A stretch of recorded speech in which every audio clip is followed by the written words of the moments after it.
Hey, how's everybody doing today? Here's another installment of the Core Values Podcast. And today we have the honor of just learning about Mr. Darryl McNeil.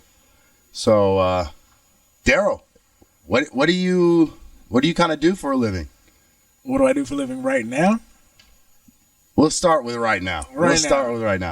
So right now I'm actually going through the field training program with Tampa Police Department. So I'll be a full-fledged police officer in just a couple more weeks. Man, that's what we need. We need more people with, capability Right. that are in the law enforcement that could be leaders in that field. Right. Man, that's awesome. I'm so glad. It makes me happy knowing that there's people getting into that field, even though there's so much, going on in there. But before we get into that, I would like to kind of just bring it back to the very beginning of things, where obviously you were in the Air Force, Right. but I would like to know before you got into the Air Force, like what was your family life like, and what was the environment that you grew up in that made you want to get into the Air Force?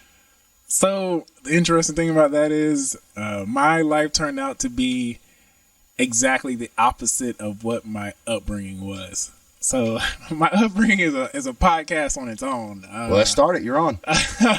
So as early as I can remember, lower income, like lower income. My mom had a lot of problems with drugs and alcohol. Pretty absent. My father, they weren't.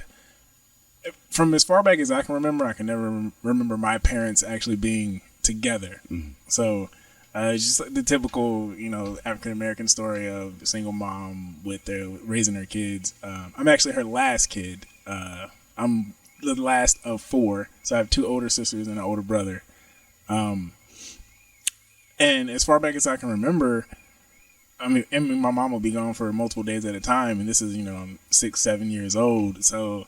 Like, Kendrick Lamar said, like, syrup sandwiches, like that. No, that's a real thing. Like, sometimes it wasn't syrup. Sometimes it was ketchup packets from Burger King on bread. And sometimes it was just the ketchup packets from Burger King.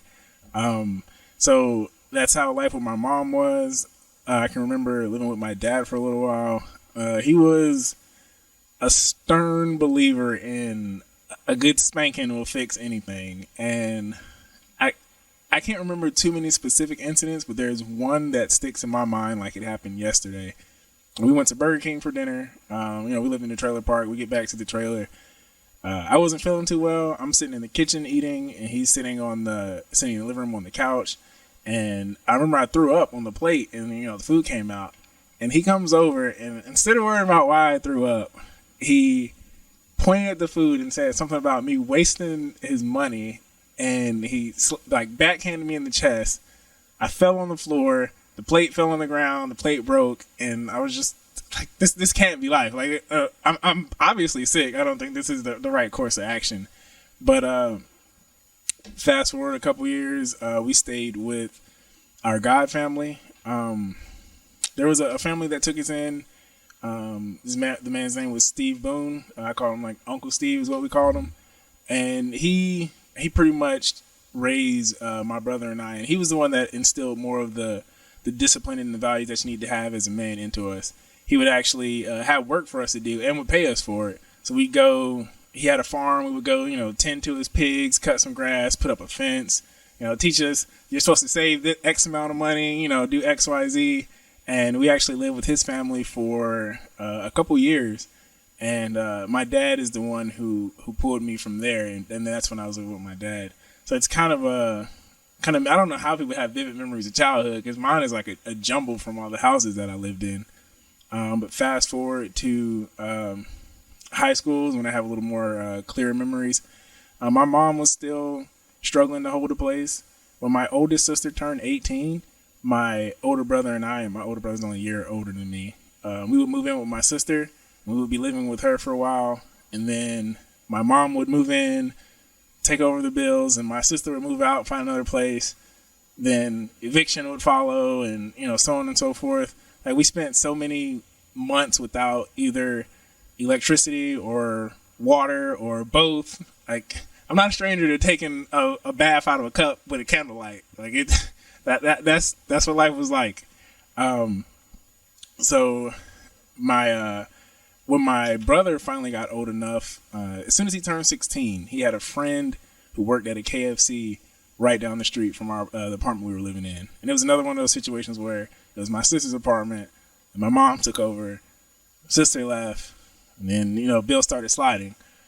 But my brother, he was working at this KFC, and we would get home from school. He would go into work at KFC 4:00, and he'd get home at like midnight. And at that point, he was paying the bills. Yeah, he didn't do, his grades were slipping. He would fall asleep in school. Yeah, it was bad. And at that point, like, he was paying the bills. The reason why we were in that house or that apartment as long as we were is because he was working a job, like his sophomore year in high school, working a job and basically keeping the household afloat. And that's one thing, like, I love my brother to death for. No matter what, I'll always have his back. Just from, I remember that part of our childhood, and we used to fight all the time. Like, he used to beat me up all the time. But now, like, we're tight as glue now. Fast forward toward the end of high school, I'm a blend between a hard worker and a lazy person at the same time, and there's just some things that don't sit well with me. The concept of like college, I was kind of like, eh. And then they were like, but you can join the military. And I was like, so I don't have to go to college is what you're saying. And it was like, exactly. So didn't really want to take the SAT. I was like, I can take an ASVAB, not a big deal. And that's the Cliff Notes version of how I ended up in the military versus whatever other career field I could have ended up in if I would have went to college. Wow. How many siblings did you have? So I have, or do you have? I have two older sisters. One is 10 years older than me. The other one's about 6 years older than me.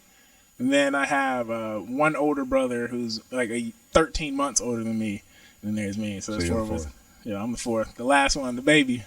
Wow. It's incredible. Especially, I'm the oldest. And one of the hardest things to do was to express emotion as the oldest. Right. I didn't know how.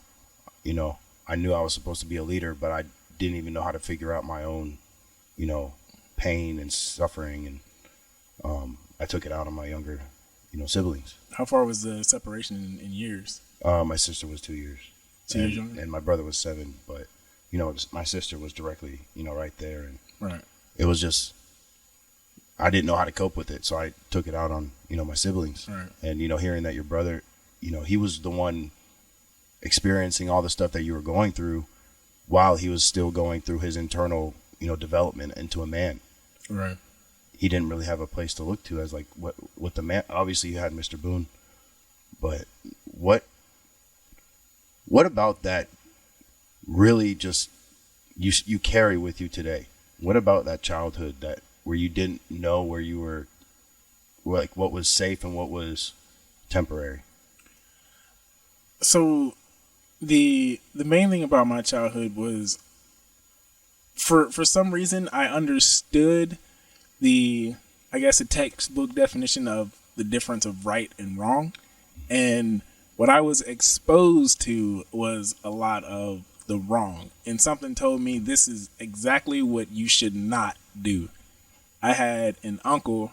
I actually need to record a video for his birthday. His birthday's in like 3 days, and his wife asked us to record a happy birthday video so she can put something together. Yeah. But back in my childhood days, like, he was the number one dope boy in the neighborhood. Like, he was everybody in the city knew who he was. Like, he was the one.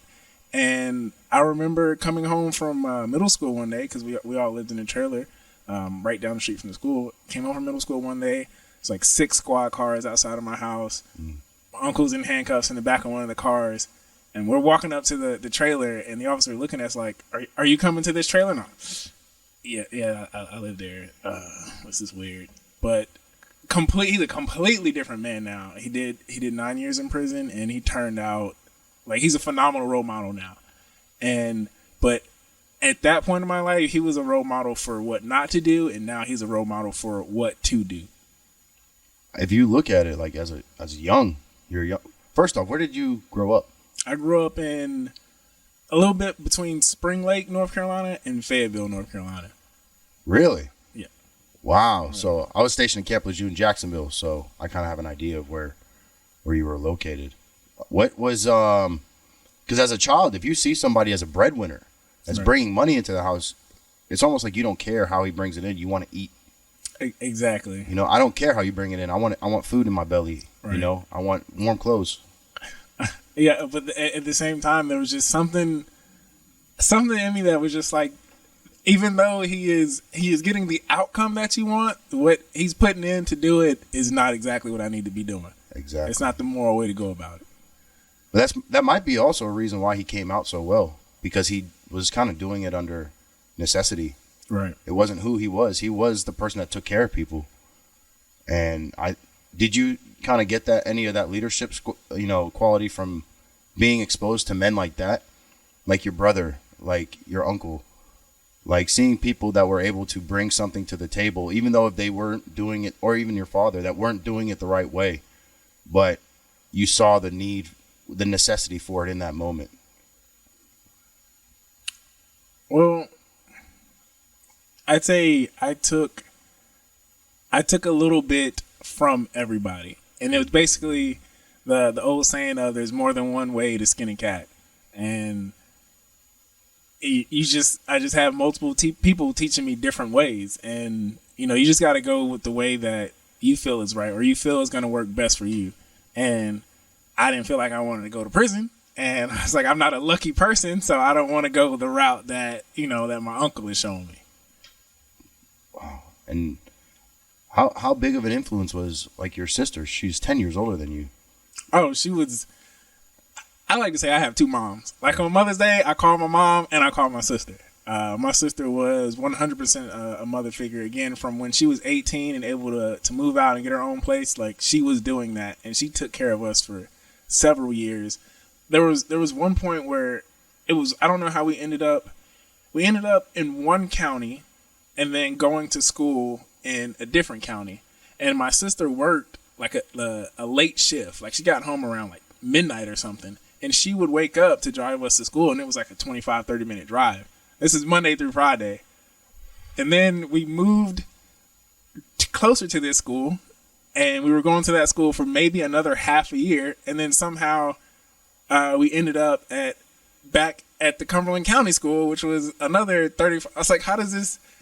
I don't remember how or why it happened that way, but I mean, my sister was dedicated. She took us to school, like never complained about it. Took care of us like we were like we were her own sons. You were? Yeah, basically we were. She became a mother, before childbearing. Right. She sounds like an incredible woman. My sister's the best. She's gonna listen to this, and she's like, "Oh, make sure you tell me when it comes out and send me the link." Blah, blah, blah. Like, oh, I will. Yeah, she's gonna turn red when she hears that. Well, she's been an incredible person in your life. She has. And so I want to get into the kind of military stuff. What was the main thing that made you decide which branch you were going to go into? So I actually started off trying to join the Marine Corps, but that recruiter that came to our high school was like flaky, which was weird to me because. I gave him my name. I went to one of their, when they do the barbecue, like the PT test. Like I did that. And then when it came closer to like graduation and like, time to sign on the dotted line, I think either he was supposed to call me or I reached out to him, and the contact just kind of disappeared. And I ended up at the Air Force office right across, the hall, or it was in like a strip mall. So yeah, basically right across the hall. I ended up over there. And that was it. That was it. Now there's I was born with I haven't figured it out until more recently, but I was born with Meniere's disease. So it's an inner ear issue, and the main side effect is vertigo. So from when I was old enough to watch, one of these, super cool, like the Navy SEAL videos, like I was like, oh, that's what I want to do. I want to be jumping out of planes and all that stuff. And I think the earliest I can remember back is 5 years old, is like trying to walk through the house and everything's just like spinning, and I'm just like slamming into the walls. I don't know why the room is spinning. I don't know how to make it stop. As I got older, I figured out how to make it stop, which is just stop moving. But I didn't know what was triggering it.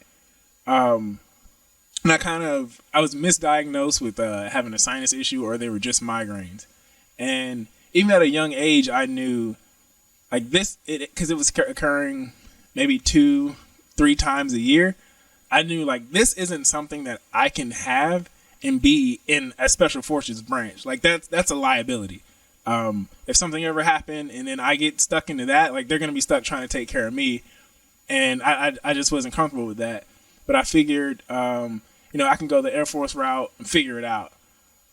When I got here, I found out what it was and what the triggers were. And sodium is one of the main triggers. I'm like, well, every food they give you that's supposed to last, for however long your mission is like packed with salt, so it lasts. So I was like, I can't. It wouldn't work. So that's one of the reasons I ended up in the career, in the branch that I ended up in. And then after I found out what my condition was, I was like, oh, well, that's kind of how I ended up as a police officer. Cause I guess it's the most I can do and the least I can do at the same time. Like I don't want to be a liability on someone else. And I understand what's going to cause it more now. And I understand what my limitations are during it. It's amazing that once you understand something, you can learn to be comfortable with it. But when it hits though, there's nothing I can do. It's happened a couple of times, and so I've been doing CrossFit competitions for like the last 10 years of my life, and it's hit probably 3 times in competition. One time I remember I was upside down, doing some handstand push-ups, and I felt it coming on, and then it just hits me like a ton of bricks. So the safe position is I starfish out on the ground because the room's spinning. I know if I starfish out and hug this ground, I'm not going anywhere, even though it feels like I'm going somewhere. And the people that see this are freaking out because they don't know what's going on. They think I'm having a seizure or whatever. And my coach, he comes over, he's like, oh, he's fine, guys. Just back up, give him some room. He'll be just fine in a couple minutes. And so when it happens, there's not much I can do about it. And then the deal with it is basically, don't move too much. So when it happens, when it hits, it lasts for, it can be a week or two up to like a month, 2 months. I've had an episode last for 3 months. And this is, one of the things is it's positional. So I can't even lay on my back when it hits. So I sleep sitting up in the corner with the pillow behind my head. And that's just my burden to bear. It's just my burden to bear. Well, it's amazing once you have a lifetime of burden, how little things can be in comparison to the big picture. Right. A lot of things just roll off the sleeves. Yeah. I mean, some people that would destroy their life. I'm not that kind of person. You're not that kind of man. That's it's basically, it's the hand you're dealt. You just play it. Like, am I gonna cry about it for the next 60 years of my life? Like, this is my hand to play, and so I'm gonna play it.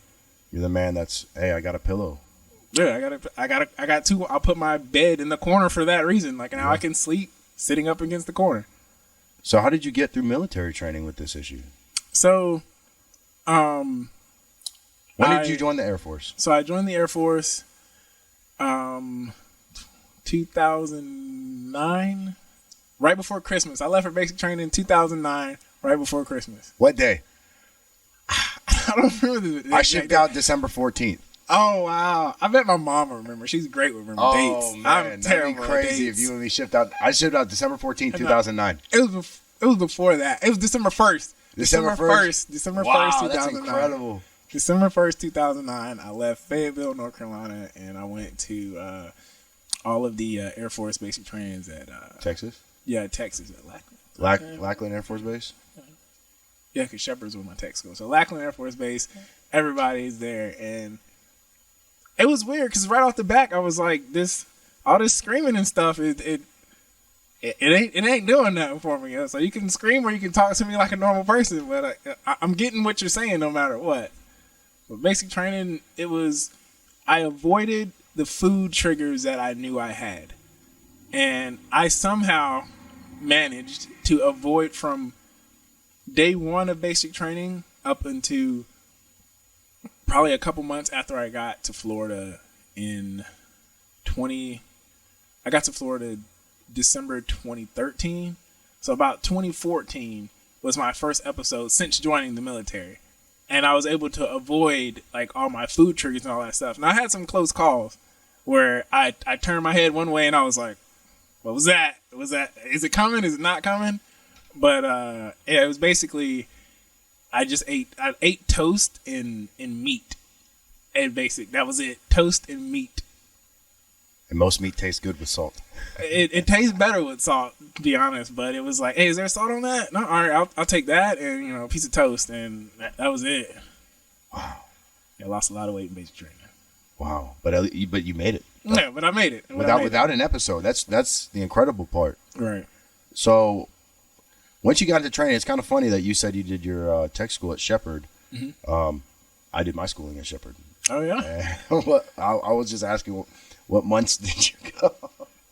What months did you go? I hit Shepherd probably in, I want to say February is when I ended up at Shepherd. February 2010. Okay. So I was there like April 2010. Okay. Yeah. My tech was only 6 weeks, so I was there for probably 8 weeks. That's just so crazy how, we joined the same year and we're at the same place at the same time. Small world. It's a really small world. So once you got into the fleet, like after you got done with tech school and stuff, what was that experience for your family? So, or at least while you were going through training, what was that like for your family? So I'm a quicker adapter, and I kind of got used to the distance faster than, especially my sister. And my mom's like a little mushy, but my sister was way more mushy. Like, oh my God, I need to let her every day and all that stuff. For me, it was this. Again, this is the hand that I'm playing with right now, so I have to make it fine. Like, I'm not gonna allow myself to go through these feelings of depression, of missing my family and the separation. I'm like, it's 8 weeks. Like, oh, it's not that long. Like, did they support you going in? Absolutely. My sister was a little like afraid because I don't know. I guess she thought every job was like everyone's going to war and she's getting shot at and all that stuff. Like, no, it's not how it works. There are people that sit behind desks. It's not how it works. But everybody was pretty supportive. Like, oh, I'm so proud of you. Like, you do what you want to do, and my whole family was pretty much behind me. Except one cousin. One cousin was like, "Oh, you taking the easy way out." Have you ever heard of the GI Bill? It's a great way out, not an easy way out. Are you the first one in your family to join the military? So my dad actually did, I want to say it was 2 years in the Army. He worked like in the armory. He mentioned, I was too young to really understand what he was talking about. He just mentioned like he cleaned a lot of weapons and stuff during his time in. Wow. So there was that. A little bit of foundation. A little bit, yeah. A little bit. Up in the living room, he had his picture with his I don't know if it's called in the Army. I don't know what the equivalent of like what it is, what a flight or like your little shop level would be. Mm-hmm. But he had his unit picture up in the living room. Yeah. And he would like point to it and tell me stuff every now and then. I'm like, okay, pops, I got it. So you always had this idea that it was something kind of prestigious, like yes, absolutely. It's just I always wanted to do something where.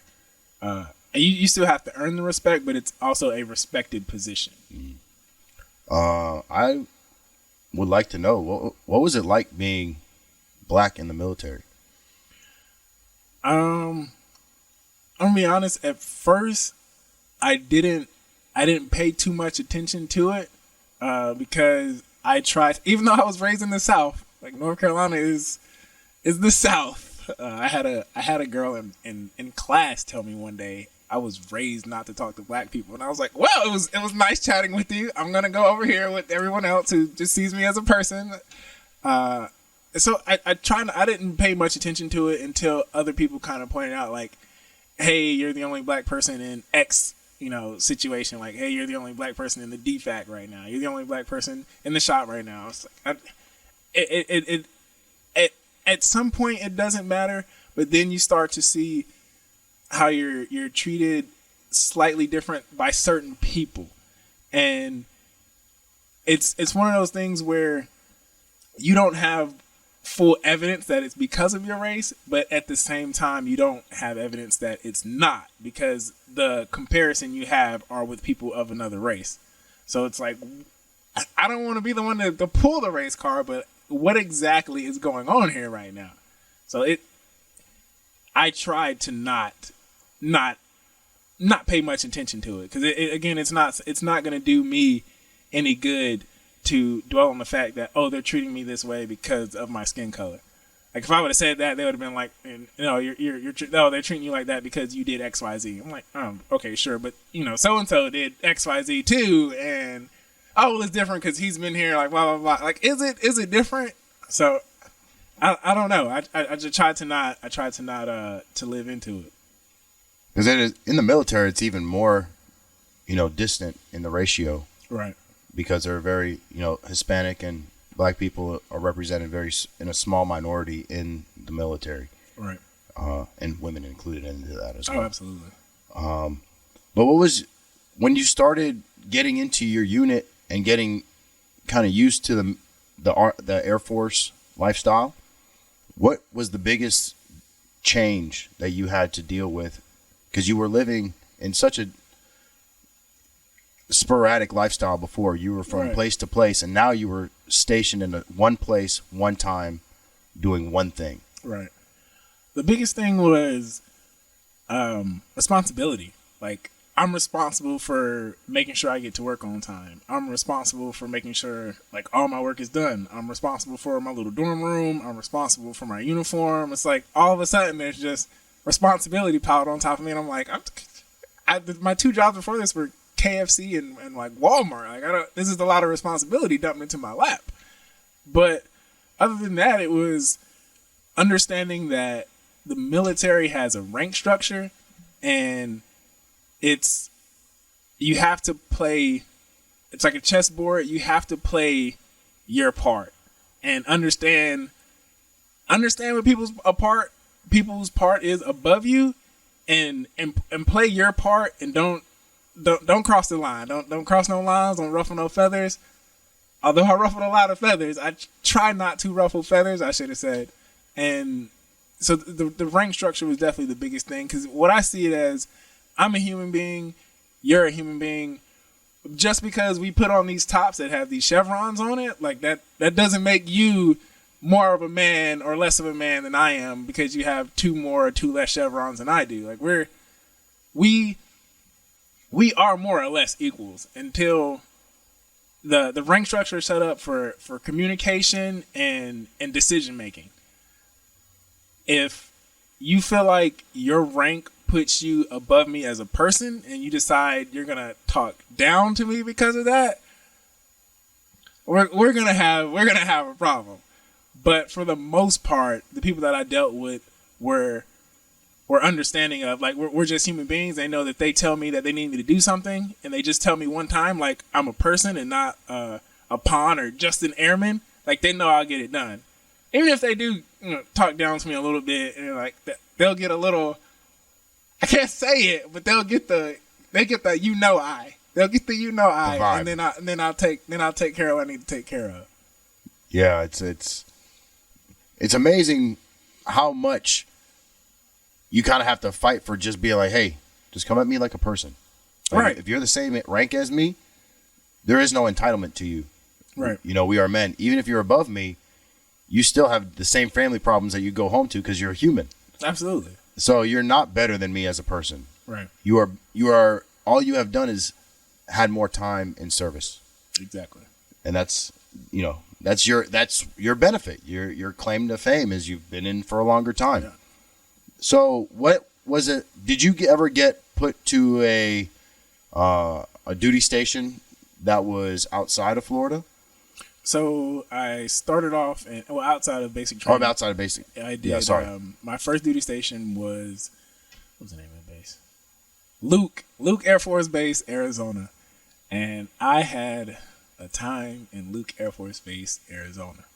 So most of the Air Force is broken into, you got two types of bases. You got your heavies and you got your fighter bases. And your heavy bases tend to be, well, not always, but tend to be a little bit slower. You got massive planes that take a lot of gas, and there's only so many of them on there. What was your job? I was fuels. Got it. So started off as a fuels journeyman. Is the proper term for it. But when you get to your first base as a fuel journeyman, you're what we just call a driver. Like you drive the big green truck to whatever plane asks for gas, and you put gas on it. And Luke was a fighter base, and it was also a training base. So it had several planes on it, and it was like fast paced. Most of the time you were going. Wow. So it was probably a pretty exciting job to be around, as opposed to being admin where you're just sitting down, reviewing multiple things. Right. You actually got to get your hands kind of dirty. Well, literally dirty. Jet fuel was disgusting. But I eventually ended up in one of the desk jobs. So Luke was my first base. From Luke, I got orders to Kunsan, South Korea. The funny thing was, I had the orders probably less than a year after getting there. So there were guys that were getting deployed, and I'm not getting deployed. I'm like, so what's going on? And at that point, I didn't understand how we did deployments anyway. But one of the guys who lived above me in the dorm said, "Oh, I saw you got orders to Korea. Congratulations." I was like, "I don't have orders to Korea. What are you talking about?" He worked in legal, and somehow he found out about 5 months before I did about my orders. So that's probably why I was like on hold, and like I wasn't deployable because I had PCS orders like coming down the pipe. So I went to. What's PCS mean? Oh yeah, permanent change of station. My bad. Sometimes you get going and you forget these acronyms. I'm here to represent the civilian community. Okay, appreciate it. So I had those orders. When you go to Korea, it's usually a short tour. It's a 1-year thing, and then basically you get your pick of the litter from Korea. So you go to Korea, and you basically choose where you want to go after that. There's a packet of papers you have to fill out. One of those papers is the Korea incentive pay program, where you do 2 years instead of 1, and they'll give you a couple $100 extra bucks a month on your paycheck. And did you get hazard pay as well? I may have.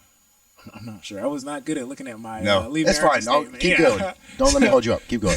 So at first, I filled out the paperwork. Didn't know the Cape. I'm gonna do my 1 year, and I was gonna come right back to Luke. And I turned that in. No disrespect to any personnel out there, but they're good at losing paperwork. So of course they lost the paperwork. And the second time, I'm looking at the form like, hey, you know what? Why not? And I just signed it. I was like, I'm gonna do 2 years in Korea. Not that big a deal.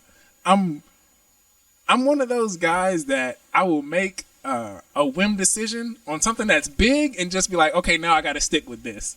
So that was one of those things where I made that decision. And I was like, and now I got to stick with it. Let me tell you, 2 years in Korea is a long time. It's a long, especially from your background, staying in one place. Yeah. What was it like? What was that culture like over there? In Korea, the biggest thing, the biggest difference for me from being stateside to being in Korea specifically, personal space. It's like they don't believe in it. I had my first weekend. They, typical, let's take the new guy out to the local city and show him. And the local city was called Gunsan. So we go out to the city. This is the best part about being a black man in Korea. Everyone thinks that you are a movie star, an athlete, or a rapper. So, especially if you're tall. Oh, especially if you're tall. So everyone was coming up to me. It was like the only English word they knew was picture. Picture. Okay, sure. You want to take a picture of me? I took so many. It was like I took more pictures than a family reunion. My first weekend out in Korea. Everybody I saw wanted to take a picture with me. And I was like, not a big deal. I'll take a picture with you. But they would come up and, like, if they were trying to have a conversation, they would, like, grab your hand, hold your hand. So I asked my friend, I was like, what's going on? Why do they do that? And they're like, oh, they don't have the personal space boundary that we have. It's like, oh, this is going to be an interesting culture shock. And everywhere I went that night, specifically these 2 younger gentlemen who told me they were Korean mafia, but that had a group of probably like 8 or so girls dressed up to the nines. Beautiful girls, but they was like, we Korean mafia. You hang with us tonight. Okay, man, whatever you say. They literally held my hand during all of our conversations, and I was just like, gonna flow with it. Like I'm the new guy. I don't want to ruffle any feathers here.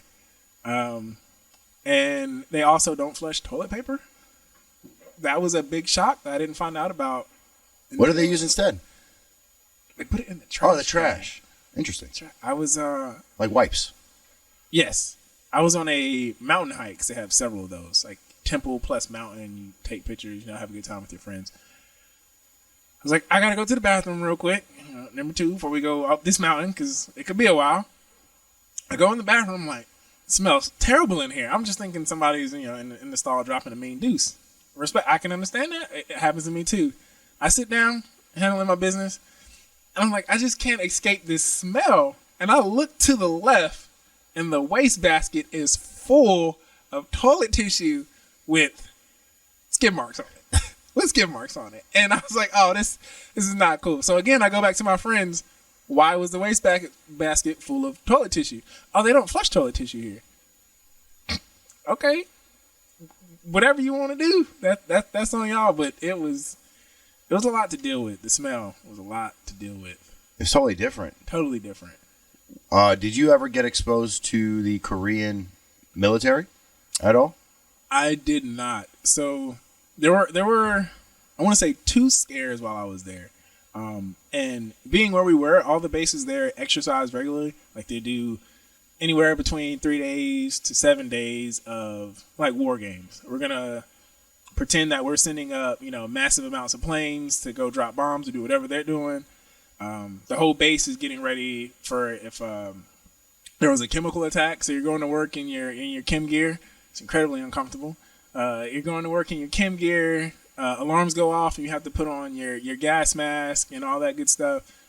And then you have to do your job in your gas mask. Unfortunately, being a fuel truck driver during the exercises, we leave the trucks out on the flight line where the planes are parked, so that if they need gas, you're getting to them as quick as possible, so they can go right back, take off on the runway and drop some more bombs. Unfortunately, if you were assigned to a truck that we called it slimed, so if whatever chemical missile launched and exploded, and that chemicals landed on your truck, you were in chem gear and full gas mask your entire shift. Now, 13 hours of sucking rubber is not fun, especially if your little canteen canister doesn't work that well. So you can't eat because you can't take off your gas mask, and hopefully your canteen lasts you the entire shift, which could be 12 to 15 hours. And what was the climate like in Korea? Similar to Florida, eerie enough. It was, except we had all 4 seasons. When it was hot, it was hot and humid. We had our 80s, 90s with 100% humidity. But then when the winter came, we got not inches, but feet of snow. And we still had PT that morning. It was so weird. I'm like, why am I going through 2 feet of snow to walk to the gym? This is not practical at all. I don't know what was going on. It's military training. Yeah, it's military training. You're gonna be ready for anything. When what years were you in Korea? I was in Korea from 2011 to 2013. So I got there, I want to say November 2011, and I left November 2013. Okay, so because I believe in 2011 there was a chemical plant explosion in Japan that happened. And I didn't know if that had any effect on the chemical issue that you were dealing with. No, so they said that we were going to be able to see something, but we wouldn't have any effect from it. It didn't affect us. The only thing that affected us is when they decided they were going to start playing with some missiles, and then we started doing more exercises. And that. What was it like for your family while you were gone for 2 years? So, I made an effort to talk to my family. Made an effort for once a week, but it was at least twice a month. I would call my sister, I would call my dad, and I would talk to my brother as well. But it wasn't, like at that point I was so used to, like when I was in Arizona, I was so used to the distance that I wasn't like dependent on that family tightness. And being on Kunsan, it's a tiny base. you get so close with the people that you work with. They're like family, because the base is so small. You can most people get bikes, but you can walk almost from one side of the base to the other in 15 minutes. So before work, you're eating breakfast with your coworkers. You go to work and you're with your coworkers. You get off of work and you go to the chow hall with your coworkers, and then you go back to your room and play video games and have some drinks or do whatever with your coworkers. So you almost get like a second family right there. It's really a really tight knit community. And you can also have arguments with that family. From what I see, several arguments. Video games were probably the worst way to start a conflict with anybody, because they carry it to work, and then it's a game over. Absolutely, but I didn't play Madden, so I didn't have to worry about that. That's what everybody always fought over, was like Madden or 2K. Or 2K, and I'm like, I like fake sports games. I don't like realistic sports games. If I want to throw a football, I can go throw a football. But if I can't run across this wall sideways like they do on NFL Street, like that's the kind of game I want to play. I feel that. That's yeah. So after you got back from Korea, what was it like adjusting to being back in America after being gone for so long? What was the biggest thing you missed about Korea when you came back? Well, my dorm room was the biggest thing I missed, because I had set up what I called the Zen chamber. It was the what? The Zen chamber. The Zen chamber. The Zen Zen. Oh, wow. Chamber. So I had collected some furniture. I'm not gonna say where I got it from. Maybe from a day room or two. I'm not gonna acquired. Say. That's I acquired tactically some furniture. acquired. I had leather, like not leather. I had Panther themed like blanket. Black Panther? No, not Black Panther, but like a regular Panther. Oh, a regular Panther. I had Panther themed, like a blanket across the bed. I had another one with a lion that was covering the couch. Then I had a giant like lion rug in the middle. I had posters everywhere. There was no white space on the wall. Movie posters everywhere. I had a purple rope light, because purple light, yes. And then I had a couple of running water fountains, like those desk fountains you can get. Nice relaxing mood. Had a couple of oil paintings, and R&B music played 24/7. So my room was a room they would bring new leadership to say like, oh, this is our dorm room. This is the Zen chamber. I actually had one, it might have been a colonel. The dorm manager took her to my room, and he told me this after. She's like, oh, the room is really nice, but why is the music on? There's nobody here. And I told him the mood must always be set in the Zen chamber. When I come in, I want to be put at ease. So the biggest change was I went from just worrying about a dorm room to this is my first apartment on my own. A dorm room is easy. You don't pay the bills. Like you open the door and it's just your little room, and that's it. You keep your little space clean. I got here. Thank goodness one of my friends was like, hey, I'm moving to this apartment complex. And he left Korea probably like a month before me. He's like, I'm moving to this apartment complex. You should move in. Like, these are the pictures of the apartments. I was like, cool, perfect. I don't even have to look for an apartment. So having to deal with setting up your power, the water was through the apartment, but then I had to buy groceries because I'm not just going to the chow hall anymore. I had to cook those groceries that I bought because you just can't eat everything raw. Actually having to drive to work. You got to factor in what time do I have to get up? How do I get to work? And also having a car, because I didn't have a car in Korea. It was, you walk everywhere. And when I was in Arizona, I still lived in the dorm. So like it was a 3-minute drive from my dorm room to work. So the biggest change was basically being an adult outside of having just an adult job. Like everything that comes with an adult, other than kids and a wife, because still ain't there yet. Still ain't there. Other than kids and a wife, all that stuff was just new to me. Wow. So you had more responsibility. Yeah, responsibility. You just kept moving up the ladder of responsibility. Slowly but surely. So through this time, you're picking up rank. Mm-hmm. From somebody that came from where you came from, what was it, especially being the youngest child, what was it like when you started having a leadership role? You started having people underneath you? So the interesting thing about that is I wasn't a firm believer in genetics until I learned my father's work ethic. My very first job was Subway, right down the street from the trailer park where I live. And one day my father was dropping me off at work, and I go inside. One of the girls that I work with, her stepdad is like standing there, and he's like, "Your dad's Bullet?" I'm like, he had a heavy accent, so Bullet, your dad? Bullet, who?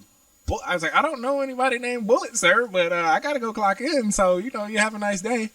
And so when my dad comes to pick me up that night, I'm like, "Is your name Bullet?" And he laughs. So it turns out my dad is a phenomenal, fast, and hard worker. They called him Bullet because at work he would literally just be working circles around. Even the new youngest guys, he does plumbing. It's like construction plumbing, not like always have your butt crack out trying to work under the sink plumbing. So they're always installing pipes on new buildings and all that stuff. And they say he's just fast. He's legit. He's good and he's fast. So it's like, maybe that's where I get it from.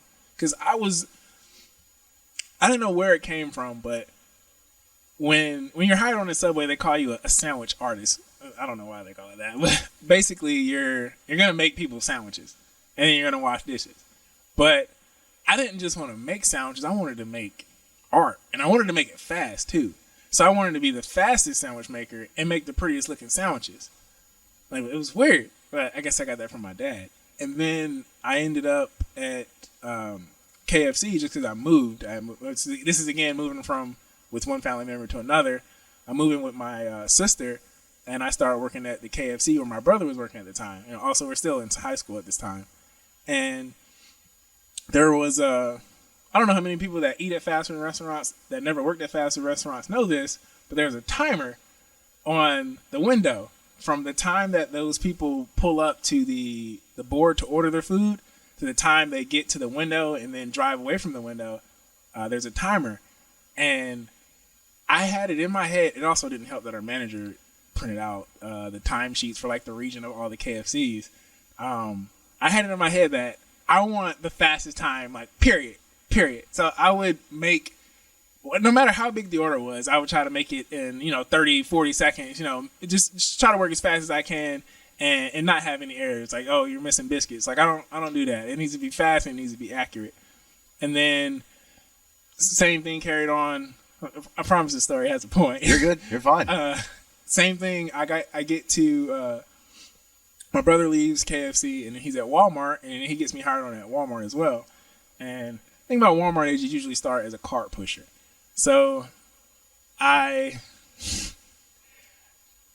like to push all the carts in by hand, and I try to push in as many as possible, and I would run through the parking lot to the carts.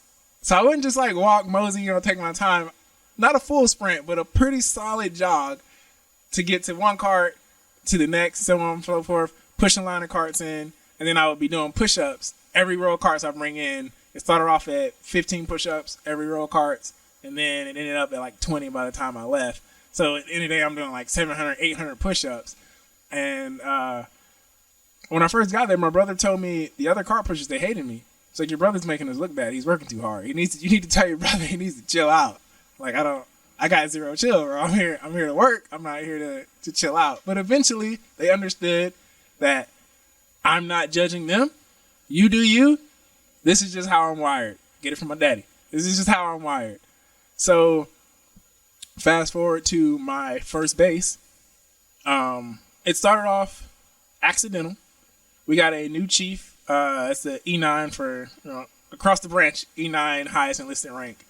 I'm sitting in the training office and I'm studying my study material you get for when you're a brand new airman. You have a couple of books they give you. You got to study, take tests, and move through the ranks. And at this base, your first hour of the day until you're out of that was you're in the training room and you're studying. So we get a new chief. I'm in the study room studying. There's probably 3 or 4 other people in there studying too. And then like this training supervisor. Out the corner of my eye, I see someone walk in. I feel like they may be important. Nobody said anything. And then I realize everyone around me is standing up and I'm still just sitting down looking at my book. And then I look up and the chief is standing over me and he says, Why aren't you standing up? I was like, nobody told me to stand up. So funny thing is, it ended up working out great. A week or so after that, Chief Brown, he calls me into his office. We have a talk. He says, and this is basically what set my career off on we can call it the fast track. He said, these are our goals. And basically it was a list of things that I was going to do to start off my career right.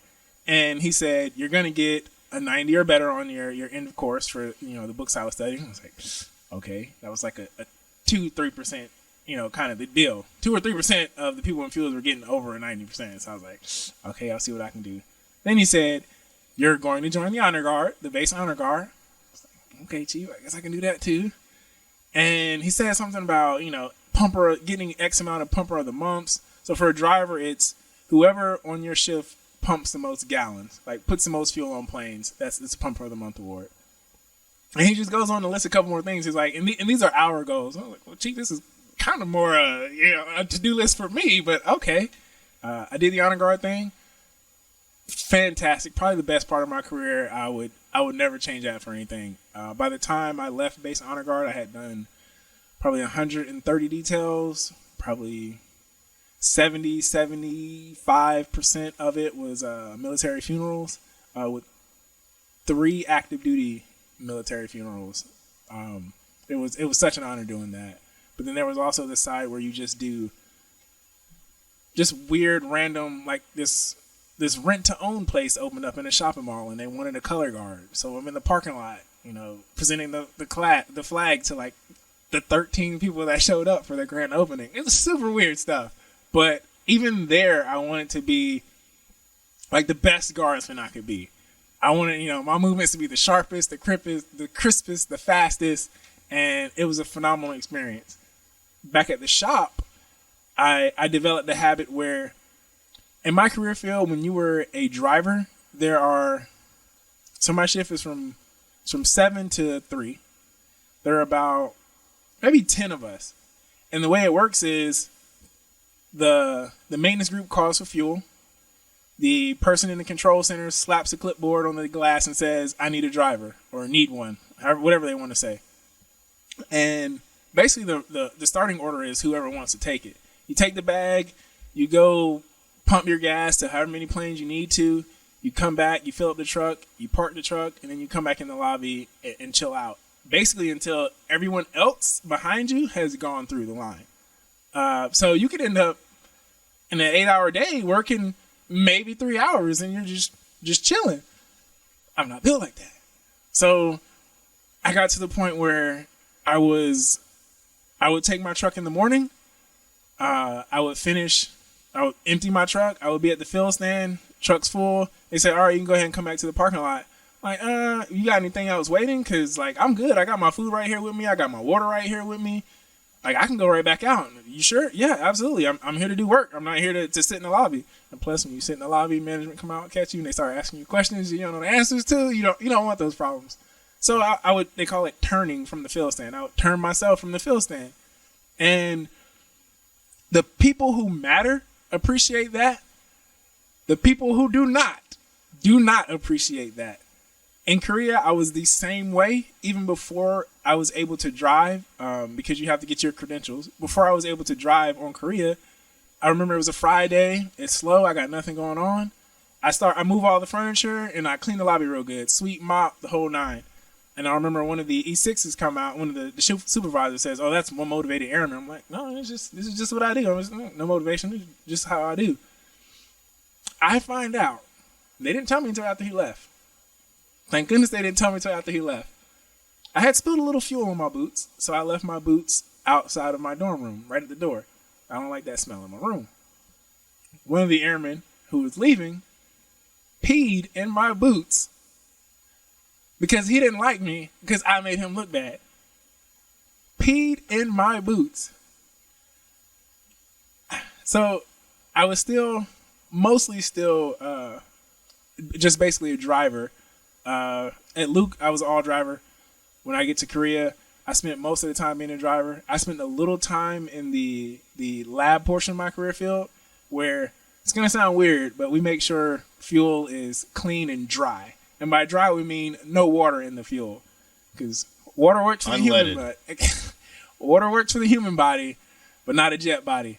So I spent a little bit of time there, and it's more or less a 1 or 2 man show. Nobody's really under you. And then I moved into the control center, which is like the brain of the career field, where we receive the calls for whether they need jet fuel or if they need ground fuel, like diesel or unleaded, wherever. I was working in that position. And again, not much of a supervisory role. It's kind of like you're on a team of people that are, you're telling other people what to do, but you're not necessarily their leader or their supervisor. It's just, I need you to do this, and then they have to do it just because positionally, that's what I do, and that's what you do. You do what I tell you to do. It's a billet kind of thing. Exactly. From there, though, I get moved to, I get shipped to McDill. For a little while, I was in What year was this? This was 2013, end of 2013, December 2013, when I came to McDill. I was in a position where we call it force equipment. Fuels. I couldn't even tell you what the acronym stands for anymore. It's not important. But basically, some really smart people came up with a way to set up a fueling system basically anywhere in the world. It's incredible stuff. There's all kinds of piping and tubing and machines that allow you to set up these giant fabric bladders where you can fill it up with thousands of gallons of fuel, and a couple of 100 yards down on the other side of base, you can hook up a hose and pump gas from that bladder and do it anywhere in the world. So we manage that equipment for just for whenever need be. Like the equipment we had there was, if stuff hits the fan and we need to set up an airfield somewhere, we're going with it, and this equipment is going. And this is what's gonna fuel the war right here. These pieces of equipment are gonna put gas on the planes that put the warheads on foreheads, like they used to say. And since I got there, they were giving us a scare with, "Hey, this shop is moving to New Mexico soon." I was like, "No, it ain't." And they were like, "Oh, don't worry, we've been saying that for years. It's not gonna happen."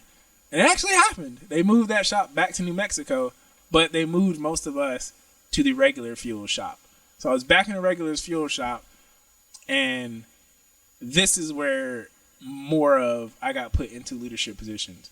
I started off in the training and support position I'd never been in before, and the program was bad. It was bad. Training records looked terrible. I mean, people didn't even look at it. People didn't even care. They had a random senior airman running that position and like 3 other positions. So they're also poorly undermanned. And it was basically, this is the position, figure it out on your own. And slowly but surely, I'm a big to-do list person. I like tangible steps to accomplishing a goal. And slowly but surely, I turned the program around. But this is the first time I'm having to deal with airmen and have heart-to-heart conversations with them. What's going on in your home life? How is that affecting your work? How are your kids? How can we help you here? Are you having problems getting to work? Are you having problems sleeping? Like, what's going on it's causing your issues here at work? And it was kind of weird for me because I was 22. I was a staff sergeant, and I had airmen who were under me, who were older than me, married, and had kids. And I had that bump with one of my airmen. It was like, I have kids. I have a wife. Like, who are you trying to tell me? I'm like, I don't like this position just as much as you don't, but you need to understand that I've been put in this position because of what I've done, and I'm trying to help you keep them stripes on your shoulder. Because right now, they looking at sliding off. And he ended up getting slid out. It was, whatever was going on with him was too much for him to handle, and it affected his career to the point where he ended up getting separated, like involuntarily. And just that aspect of leadership, having to deal with people who have real problems, who you may have no experience in. Like, I have no kids. I have no wife. If you're telling me about your marital problems, if you're telling me about the problems you're having raising your kid, I can tell you what I read in a book or heard on a podcast, but I have no life experience to share with you. I can help you with all that other stuff, but I can't help you too much with what's going on in your marriage or with your child. And that program got turned around. That program also got me my promotion from E5 to E6. The way the promotion was working is, this is when they first threw that weird change. I don't know if you're familiar with like Air Force promotions, where it used to be on your performance report annually, everybody was, they called it a firewall 5. Like the lowest rating was always all the way to the left, and the highest rating was always all the way to the right. And for years, the system was unfaded because everybody just always got 5s across the board. Like 5 is the highest ranking you could get. What does a 5 do? A 5 just means you're the best of the best, like period. So whatever the field may be, there was job specific. It's like your career field, how you're performing at work.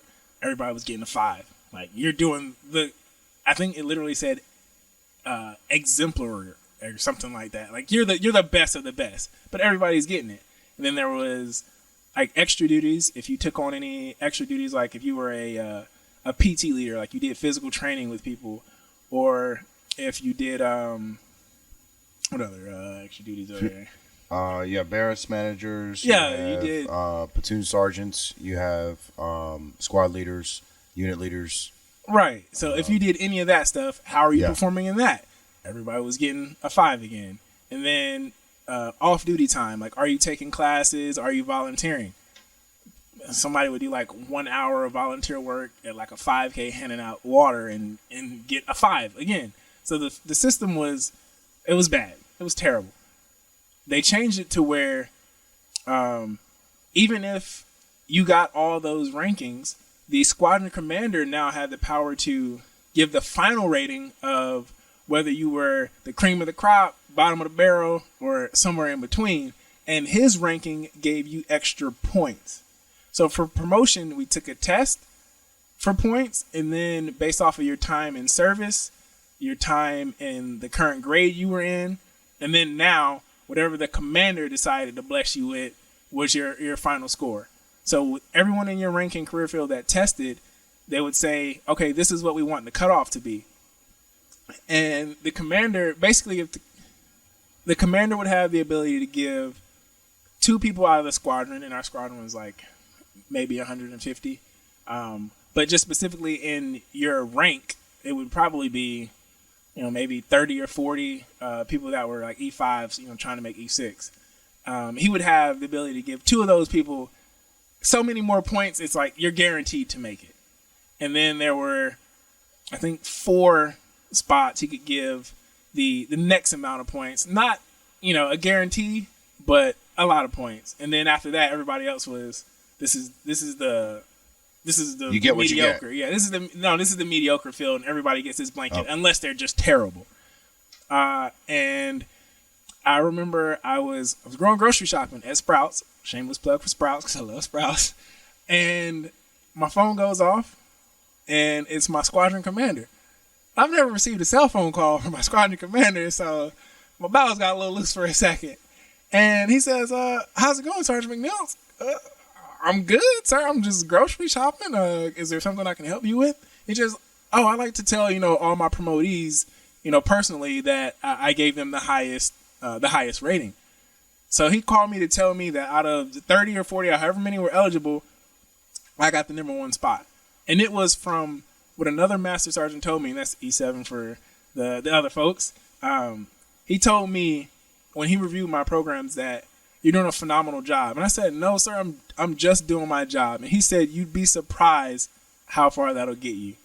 So most people have a habit of overestimating how hard they're working, and the true hard workers are underestimating how hard they're working. So I'm thinking, I'm just doing the bare minimum. I'm trying to fix what's going on here. And he's like, no, you're doing a phenomenal job. Appreciate you. But the most impact that I've had on the airmen, this is actually below and above me in the ranking structure, was my extra duty as a physical training leader. So like I said, I've done CrossFit for like the last 10 years of my life. And fitness is something I was very passionate about. And I try to explain to people it's not hard. You can, if you give me 10 minutes, I guarantee you I can give you a workout that's going to help improve your fitness in the right direction. Like, guarantee you that. So I was involved in the program for the squadron, so the 100 or so people, as well as the smaller program within my flight. And it got to the point where people only came to us if they were required to. And it was mandated by the squadron commander, like, you have a failing PT test score, you're going to go to this program. And throughout my career, I've probably, it's not going to sound like a large number, but probably 50 to maybe 60 people. And if you think about 50 to 60 people who have failed their PT test, which is a reason to get put out of the service, it kind of puts it in more into perspective. When the squadron program dissolved, because the E7 who was supposed to be in charge kind of was like, oh, you got it for now, and then we'll swap out, in a couple weeks or so. He just kind of like disappeared, and then all of a sudden it's just turned into me getting up an extra 2 hours early to run this program that's not even my program. Like, he's getting all the credit for this program, and I'm doing all the running. So I told my senior, my E8, like, hey, I'm done with this. Like, I enjoy working with these people. They can come to the program we have for our shop if they want to, but I'm done doing this program for the squadron when I'm not getting squadron gloat for it. And it's not always about gloat. It's not about gloat for me, but they were trying to basically, I was burning on both ends. So I went back to my smaller, tight-knit shop, and I had several people that I helped through this program. But the airman I remember specifically, Cody with a K, Airman Cody Lee, he had been in the program with me. We get him to a passing score, and then when people aren't required to do it, they kind of don't really want to do it. And his wife would actually show up too, which was awesome. Like, she would do the running program and the workouts I wrote, and then, like, she was a great person. I enjoyed having her there. But when they're not required to do it, they don't really do it anymore. He had a promotion pending. So he had made E5. He was going to get promoted to staff sergeant. And he had orders to some special assignment that he really wanted out in the middle of the country, nowhere, where there's basically just hunting and four-wheeling to do. And it was like a special assignment. He really wanted it. And it was pending his PT test. So if you have a fail, you're not getting your orders to go somewhere else, and you're not getting your stripe until that issue is resolved. And he said, Sergeant McNeil, can you come pace me for my PT test? It's like, absolutely. I've paced probably over 100 people on their PT test at this point. Because if you're not running faster than what I'm running, then I can definitely pace you, like, no problem. So he's like, Sergeant McNeil, can you pace me for my PT test? Absolutely. I wouldn't miss it for the world. So we run. He passes with flying colors. He did fine. But I remember at the end of that, we passed the finish line for the run. He's not a mushy man, mind you. He's a give me my space kind of man. He hugs me and says, Sergeant McNeil, you're the best supervisor I've ever had. And I was like, I'm not gonna cry on this track in front of everybody. But I felt that because as a PTL, that's where I did the most good I can do. I can only help people so much with the rest of their career because I can't watch you 24/7, but I can help point you in the right direction. So I was doing his PT program, and he was also directly under me at work. And it was an interesting position because this is at MacDill. I got put in charge of our hydrant system, which is basically all the piping that runs under the base that allows us to pump however much fuel we need to from our massive 1,000,000-gallon tanks into whatever plane we want to. And I had never done that job before. And he had been there for maybe about a year.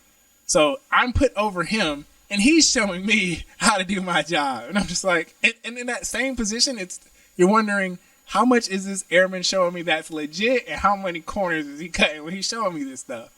But he showed me something. He showed me how to do the job basically, and I helped him. I showed him, as well as the next couple airmen that I was put in charge of, the smallest daily steps I was taking to make the rank that I made. So before I made staff sergeant, I was studying probably about a year and a half before I even needed to. Most people, they wait until 2 months for their test. They take 2 weeks of leave and just study. I'm not that kind of person. Again, I'm going to quote Kendrick Lamar on this. You study long, you study wrong. I studied for a year and a half, 10 minutes a day.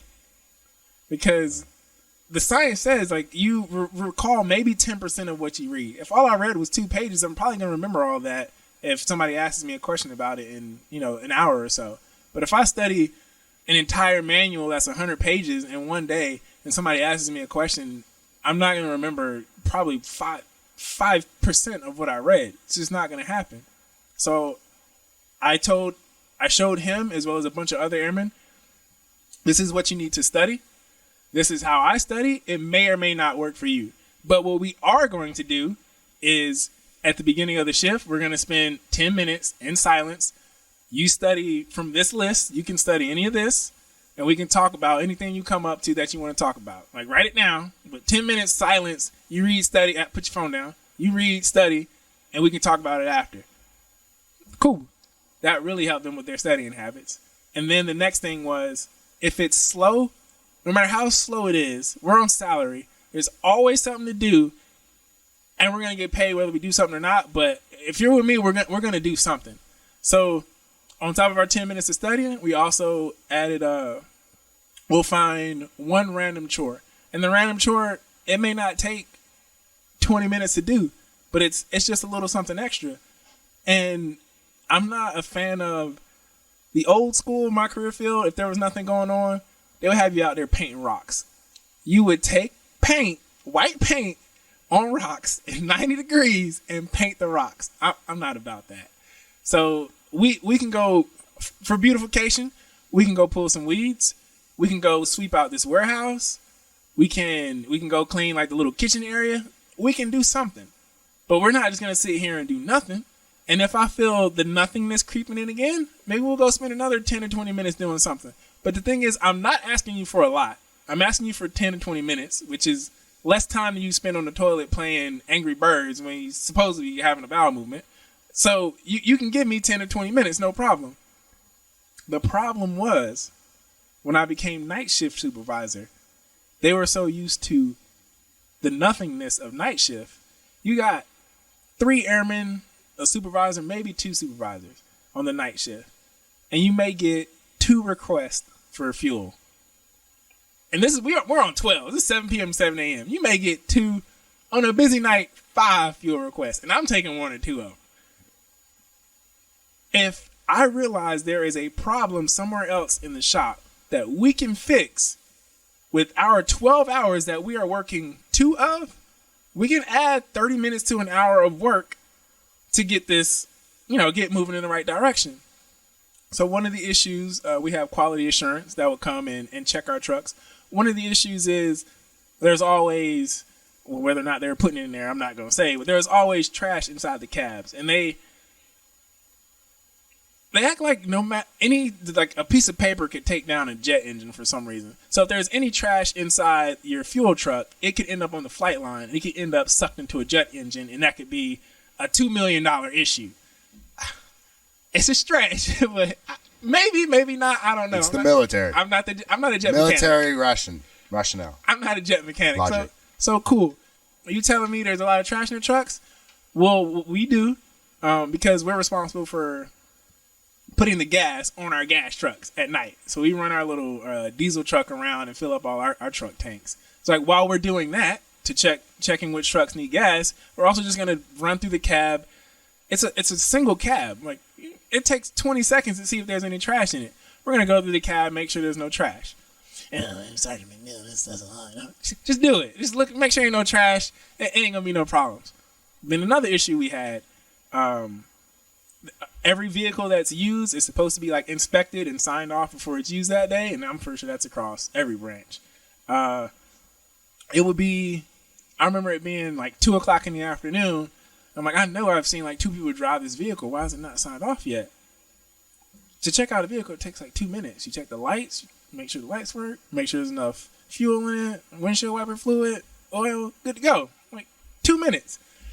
So there were 4 little pickup trucks like that we had in the shop that needed to be checked out. So I'm adding another maybe 8 to 10 minutes of work to their night of 12 hours where they're doing nothing. And they complained about it. It's like, are you kidding me? Like we're getting written up and we're getting in trouble because these vehicles aren't getting signed off. And you're complaining about me adding 2 minutes of work? Just relax. Then we had another issue with our trucks were missing some trucks had mechanical issues. Like they were going out on the flight line. Supposedly they had been inspected and this is our fueling trucks. Supposedly they had been inspected that day and they were signed off. But, this XYZ cable was hanging off of it and dragging on the flight line. Okay, well, while we're checking to make sure the truck doesn't need gas, we're going to check the inside to make sure there's no trash, and we're going to check, just do a little walk around, make sure there's nothing hanging off. Oh, sorry, McNeil, you tripping. You asked for a lot. Come on. This is like an extra 30 seconds of work. You will be all right. And then because I felt they were so bitter and having so many issues with me, I started a 10-minute chat a night. We're going to meet. We're going to talk about whatever problem you have. You can talk to me like no top, no ranks. You talk to me like a person still, because I'm going to talk to you like a person. And we can figure out what's going on. I can help you help me to help you. And they didn't want to say anything. But probably 3 weeks maybe after me being the night shift supervisor, I get called into the office by the management. They say, so sorry, McNeil, the airmen are saying you're being a little too rough on them. I'm like, sir, we have 12 hours here, and already they have maybe 2 hours of work for the whole night, and now they're saying that I'm giving them too much work when it's maybe an extra hour of work. There's like, just try to tone it down a little bit. All right, cool. Try to tone it down a little bit. I tried to tone it down a little bit. The Marine in me is trying not to scream right now. It didn't work. This is how bad it got. They took me off night shift because the airmen were complaining that I was giving them too much work. Oh wow. So also in that same time period, I started a weekly kind of like a blog, just a couple paragraphs of just, I call it quote unquote motivational text. And I would send it out to, at first it was just my whole shop, and then a select few of the people that I knew like outside of just my shop. And I would send it out weekly, and they, respond like, really appreciate this information. And I called it, it's one of the core values for the Air Force. I called it excellence in all we do. And people loved it. And I always ended it with, you are in the world's greatest Air Force. Act like it. It lasted for, I got all on my phone still, probably 9 to 10 weeks. And the problem was I started having an internal conflict because I'm already seeing from the inside. I'm already saying it when I'm not all in on it. Like I've been to the inside. I know I've been in this branch. I know who's working hard, who's not. And it's 80-20 just like it is everywhere else. You got 20% of the people doing 80% of the work. And I remember I had stopped sending it out, and somebody asked me about it, and they asked me why I stopped sending it out. I was like, I just can't anymore. I'm trying, and I explained them the small things, just because it's always just small things, small little habits. And I explained to them what I was trying to do on the night shift, and they're like, "That's ridiculous." I was like, "You say that now, but you do the same thing in your work center and see how the airmen buck back, and then see how management responds to it." So you're the middleman. You're the non-commissioned officer. You're basically the workhorse of the entire military. Is always the non-commissioned officers because they're the frontline supervisors, getting the airmen who don't always understand what's going on. And even sometimes you don't understand it completely, but you understand what task needs to be done, and you're responsible for making sure it gets done. So you chop it up into little, it's like eating an elephant. You one bite at a time. You break it into bites for your airmen to spoon feed your airmen. And I always made sure it was never a task that was going to take a long time. And if it was, we were going to break it down into multiple parts. Because I understand that I may be able to do a boring task or a difficult task for 3, 4, 5, 6, however many hours I need to get it done. But not everybody's like that. And I'm perfectly fine with that. If you don't like this job, I get that. So we'll only do it for 10 minutes. And if you're telling me you're getting paid you make good money in the military with the housing allowance and stuff like that. It's good money. And you telling me that whether you show up and do this work or not, or just do this work for 10 minutes out of your 8-hour shift, you still gonna get that same paycheck? You can't do this 10 minutes of work? Imagine if I told you I couldn't pay you. Imagine if I told you were gonna get paid based off of your work for that day. Guess who kids ain't eating that day? Yours, because you ain't did nothing. And so my perspective of what I'm going to allow myself to keep saying, like, this is coming out of my mouth, you are in the world's greatest Air Force. If I don't feel that way, I can't keep saying it. Because I can see where people are, you can see whose feathers you ruffle with your work ethic. And it was definitely, I got out when it was time for me to get out. Because for one, I didn't want to be stuck at a desk anymore.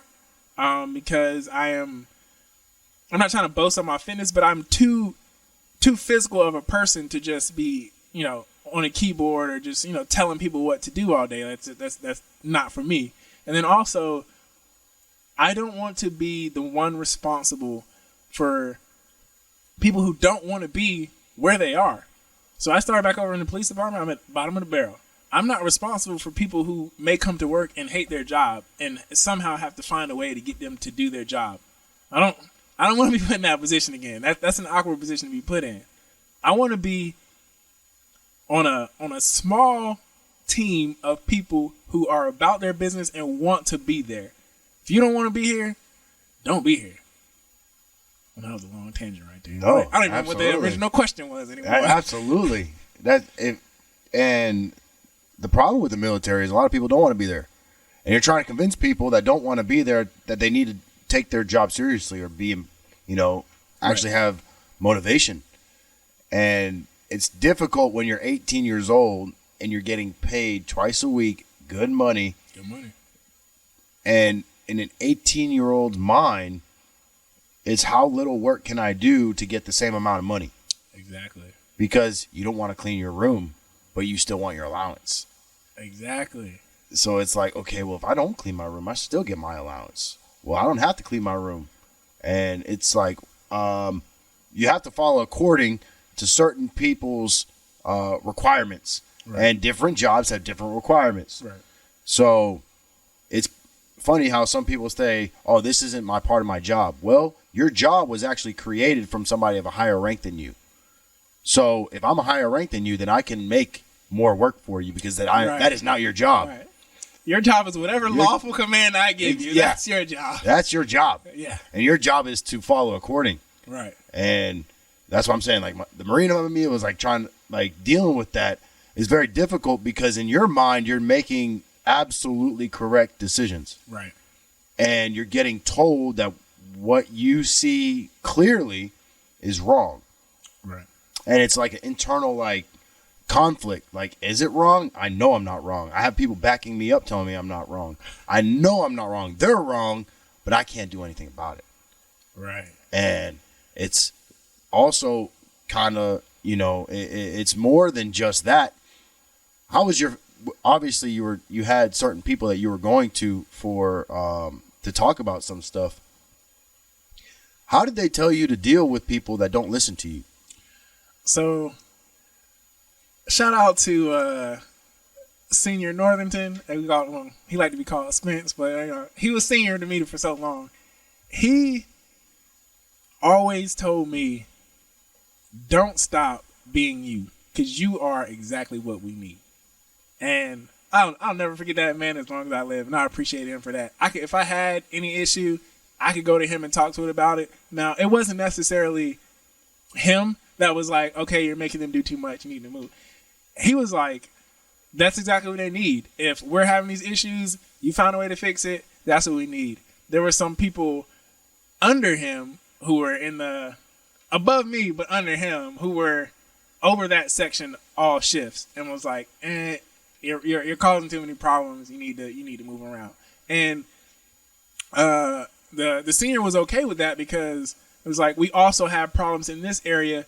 He can go work over there. So I went, worked over there, did the best I could there.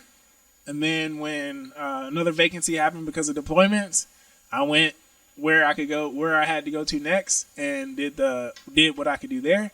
And the final position I had as a supervisor in the Air Force, even though it was the position I knew the least about, I was incredibly uncomfortable being put in that position. But it was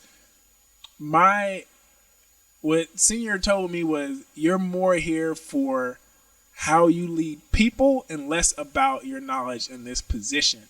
And I'm having to toot my own horn on this one. I got to. So remember that ranking system I was explaining? Like, this is how you get promoted? Based off the promotion statements, there was so it was promote was the baseline that everybody got unless you were just terrible. Must promote was the one that a few people got. And then promote now is like, depending on how many people are your rank, one or two of these are getting passed out. Like valedictorians. Right. 1 or 2 tops. And while I was the supervisor for that section, just pass them the little sneak tips, like do this. I want to say we got 4 promotion statements. Now, mind you, there's only like 6 airmen under me. Mm-hmm. I got 4. Well, me and my immediate supervisor, because he gonna claim them too. He helped me write the paperwork. We got like 4 promotion statements. Of promote now. Of between must promote and promote now. Well, we did get the promote nows. Wow. We got both of those, and then the other 2 got the next one. Wow. And what really made me mad was one of the guys who managed to get a promote now didn't even score high enough to, like, all he had to score was like maybe a 40 on his test. Like, what did you score? You know what? I don't even want to talk about it. Yeah. I don't want to talk about it. We did everything we could for you. We wrote the paperwork. I gave you the steps, like study this, do this. You need to do. For me to fill out this paperwork and it be honest, like, because you have to write out their annual performance report, and it has to get the far right rankings, it needs to be far right ranking worthy. Like, you can't just go to a 5K and hand out order for an hour and think you're going to get like, oh, that was the great. Like, no, I was like, here's what's coming up. If you do this and get like this much involvement from it, we can make that like far right. We can make that some great stuff. And they did it. I was like, so I'm going to write you what you earned, which was the far right, the highest rating. And again, we can only do so much for the guy who got it but didn't get it. Yeah. Sorry, bro. He was one of those. Next time. Yeah, he was one of those. Oh, you don't get him. You don't get it twice. It's not happening. One time thing. You get that rating one time. If you don't make it when you get it that one time, it ain't happening again. Because there's way too many people gunning. You got a target on your back. There's way too many people that want that rating that you just can't get. Wow. And how many years in the Air Force did you do? I did 10 and a half. 10 and a half. 10 and a half. Wow. And then once you, because you had to go through so many different stages of it. You know, the beginning, then the deployment, and then getting into now being back in America and dealing with American problems like having apartments and, you know, bills. And once you were getting it in your head, like, okay, I'm getting ready to go out. Like, I'm getting ready to separate. I'm ready to go back to being a civilian. How was your family taking that? Because they had now had 10 years of getting used to you being in the military, and you're the little kid and baby boy, and you were the one that you got a whole decade of military service. Right. So probably in their eyes, they're like, I mean, what are you going to do? Right. So again, especially with going into the career that I'm in now, my family was a little bit like, they gave me that. I told them what I wanted to do, and they gave me that long pause where you know this isn't what they want to say, but it's what they're going to say is, well, if that's what you want to do, we're going to support you. After like a 10-second pause. But how do they react to that? I mean, it's like the same thing. You're telling the military and the police department. It's like They both have to deal with that. So first, my sister, the older sister, of course, mama number 2 was like, "Oh, what? No, you're not. You're not doing that." But then I was like, "Look, Trees, you gotta understand. You know, this is my skill set. This is kind of what I want to do." And then like it's always my perspective is don't complain about the change that needs to be made. Be the change that you want to see. And lead from the front. Exactly. And if the world feels or the city feels or however, whatever demographic feels that there needs to be more minorities in law enforcement, especially physically capable and level-headed. Again, I haven't been doing this long, so I'm still in the training program actually, and I'm by no means professional on law or law enforcement. But I have already had some sticky situations where the gun came out of the holster, and what all the other officers says was they were impressed at how calm I was about the situation. There was a situation where firearms came out, and I ended up having to disarm someone who was, a suspect in a pretty bad incident up the road. And they said I was as calm and courteous as if I was just asking somebody for their ID and I was a bouncer at a door. I was like, well, yeah, it does no good for me to come in at a 10 in this situation. Because everybody standing around me with the guns out are probably at a 10. And I don't need to add to that. We can only have so many 10s before a hair snaps and something goes wrong. So I'm going to be calm. So, oh, you have a firearm on you, sir? Okay, well, where is it? All right, cool. Let me get that. Just keep your hands right there. Let me get that from you. Hey, can you take this, empty that? No problems. Not a big deal. Feel bad for me. He got shot in the butt. Better than getting shot dead. You're right. Right in the butt, though. But it's incredible, especially because there's such a conflict. People of color don't feel like they're getting treated properly by law enforcement, but then they're also underrepresented in that field. And I think people having I'm very big on training, and a lot of military, even if you don't require a weapon, still go through training with weapons. Right. Yeah, my career, same thing. But in the police departments, you are guaranteed to have a weapon on your persons because that's your job. Absolutely.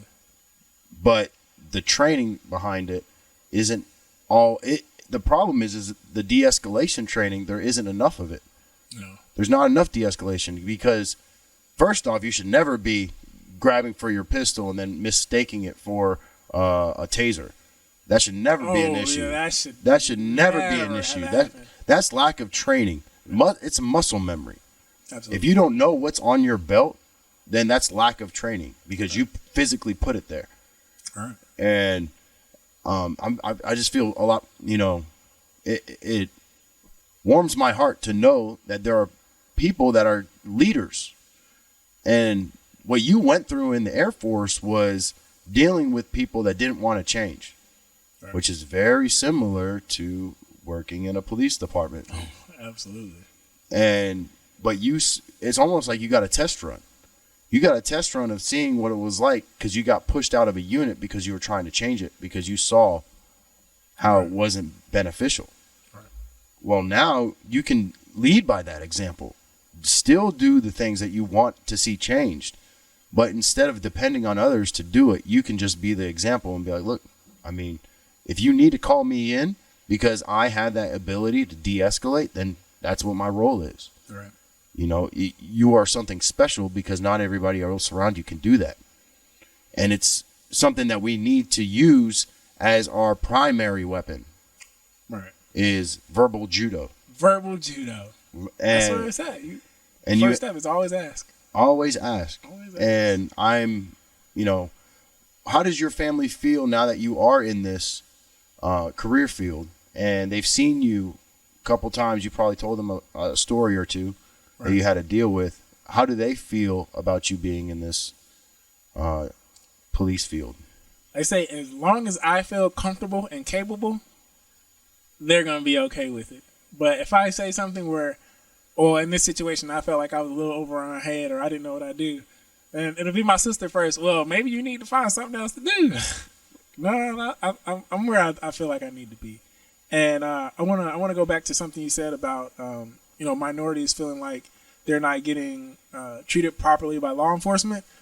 So now, having seen it on both sides, even though again from the blue line perspective and my time has been very short, I understand that.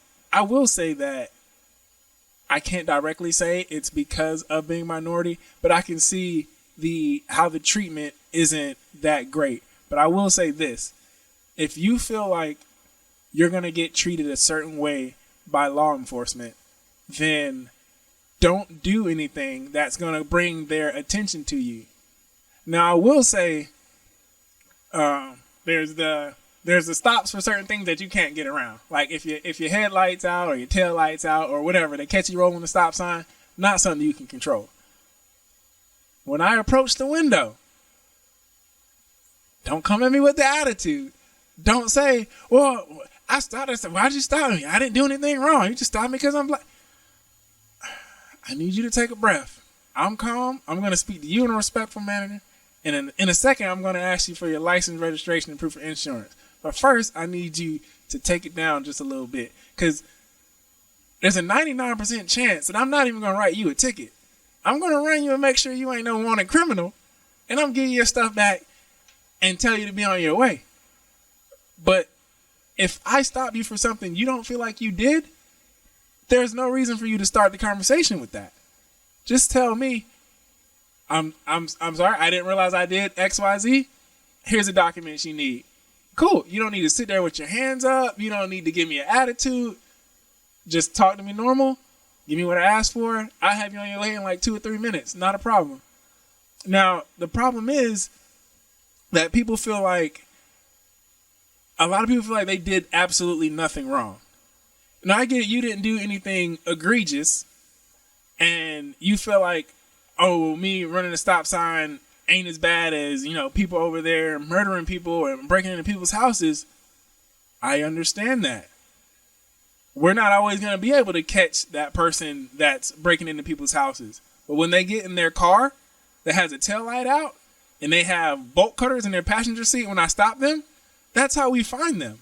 So if you're calm and courteous to me and there's nothing going on here, cool. You get no ticket. You get your stuff back.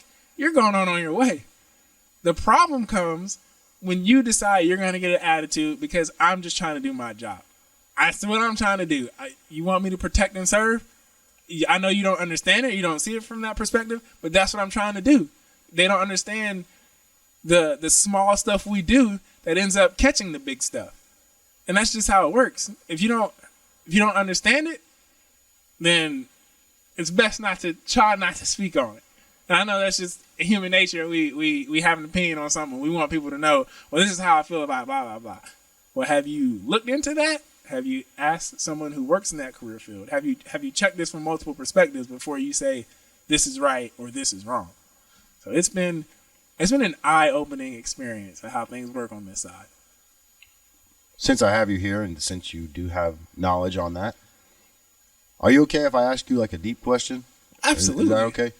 All right. Well, for people that, let's say you're younger and you grow up and you see people taken unjustly from you and incarcerated, and you grow up seeing multiple people around you being incarcerated, or injustice, I should say, with being held with no, their file isn't even being reviewed and they're held without bail, Right. And you grow up your whole life and you just have this perspective of law enforcement. And it's almost like it's been, ingrained in you to hate them. Right. What could law enforcement do to kind of help get in with those communities? So where it really starts is, we call it proactive policing.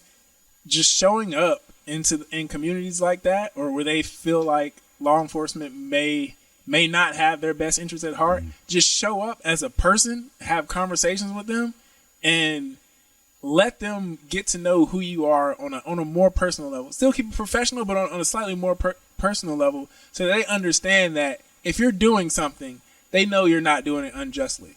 So like over in the area where I'm working right now, I've stopped several people, and I ended up stopping them like, right by their house or right by their apartment. So if these people see me doing XYZ after they've already dealt with me and know how I am as a law enforcement officer, they'll know if I'm putting this person in handcuffs, more than likely there's a legitimate reason I'm doing it. Or if they see me fighting with somebody, like there's a legitimate reason why I'm fighting. I'm not just beating this person for no reason. Fortunately, right now I'm not in the what we would consider the more problematic areas, but in about 2 weeks I'm heading back to East Tampa where it's a little more problematic, and I'm just gonna have to build those relationships. The little bit of time that I have spent in those bad areas, I've received much more respect from the community than I expected to. I've gotten, even people that I have given a ticket, I've gotten "thank you, officer," and not in a sarcastic tone. It's been a legitimate "thank you, officer." So now when I go back to those neighborhoods, I'm gonna, whether they be juveniles or adults, I'm gonna try to first have casual encounters with these people, just talk with them. Like, hey, what's your name? Like, I'm not writing down your name, date of birth so I can run you. I'm just like, I don't have my pen and my pad out. I just want to know what your name is. Like, I'm new to this area. Like, who are you? Have you lived here long? Like, cool. What do you do? Oh, if you do anything nefarious, you keep that to yourself. I don't want to take you to jail on our first encounter. But I just get to know the people that you work with and let them know you so they understand, just kind of understand your character. Because if they see you doing something, they need to know that you're doing it within the law and you're doing it for the right reason. Not just because you can, but because for whatever situation you're dealing with, it is the best course of action. Mm. So your people got to know you. That's all it is. You got to talk to your people and they got to know you. Also getting onto this deep subject, how are things held internally when there is an unjust act that was blatantly done? And because if you are a citizen and you see law enforcement doing unjust acts and not being held accountable, it makes you lose trust in the judicial system. Right. Things are held differently. I mean, just basing it off of the Marine Corps, you don't want paperwork on everybody. So I might take you out to the tree line. We might have a hand-to-hand discussion, but we would have different methods of dealing with things that didn't necessarily have to mean that you lost your rank or lost your job or stuff like that. But when you're dealing with law enforcement, you're having citizens that are witnessing, right, and there's no justice being made for that situation. So it loses the trust from the law enforcement and the citizen, because now you have witnesses that have witnessed something that is now just being swept under the rug, and these people that have witnessed it don't trust anything now. Right. So, how are things held internally when there's like something that is not illegal, something that's not illegal, but is kind of like needs to get addressed? Right. So, again, like I haven't been here that long, and I actually haven't caught wind of anything like that, and I haven't experienced it from a coworker's perspective. Like somebody did XYZ, and it was within the law, but it was wrong, or it was excessive, or whatever. Like I haven't had to deal with that yet, or hear about it. But from what I've heard from just tales of this department's relationship with the city, most of the time, more of the times than not, I would say, they say the officer actually went an extra little mile or hesitated a little longer than they should have or needed to before they did XYZ. The big thing is the body cams now. You can see like a lot is going on. I've seen body cam footage where they were saying like, this officer waited like actually a little bit longer to pull his firearm or to fire than he needed to, because like, this person could have killed him like that. The only thing I'd say close to almost was familiar with the less lethal, like the little beanbag launchers? Oh yeah. So we had an incident, and an officer used that, and all they said was, well, you maybe could have waited a little bit longer to use it. But we had a person who was non-compliant, but we were at deadly force. He was armed to the teeth with knives, and he was 10 yards from us. And he wasn't being aggressive, but he wasn't complying. See, the thing is, how long are you going to stand there telling this person, lay down, lay down, lay down? How long are we expected to stay there saying that before we do something to make this person comply? Again, it's not like we didn't shoot him to make him comply. He wasn't complying, and we needed to get him controlled. So he got hit with a beanbag round, and just one. Get him once, and he immediately complied. Problem solved. And the only thing I heard from that was he could have waited a little bit longer before he did it. Like maybe in another minute or so he would have complied. Maybe, or maybe we would have been sitting in the parking lot for another 2 hours having the same discussion. We don't know, because he did what he felt like he needed to do, which was completely by the book, and the situation was resolved. Nobody got hurt. Oh, yeah, it's great insight. It's something not everybody gets to hear. Yeah, but from what I've read and what I've heard from, like, a long time ago, like 10 years ago, like X incident happened. If you're in this department and you do something borderline or cross the line, you're gonna be in the unemployment line. Got it. Yeah, they'll give you a chance to resign on your own, or you're just gonna be in the unemployment line looking for another job. It's a good line to have, because absolutely. You keep people there that want to be there. Right. You keep people there that are not just worried about themselves going home at the end of the night, but wanting everyone to go home at the end of the night. Like, I understand if this is a sticky situation, but I'm not just looking out for me. I also want whatever subject I'm dealing with, I want you to, whether it be jail or your own bed tonight, I want you to get there alive and with as little damage as possible. So jiu-jitsu is for. It's the general art. As little damage as possible. Let's get into that a little bit. So what have you been doing after you got out to kind of keep your brain sane? After I got out of the Air Force? I'm an avid reader. Yeah.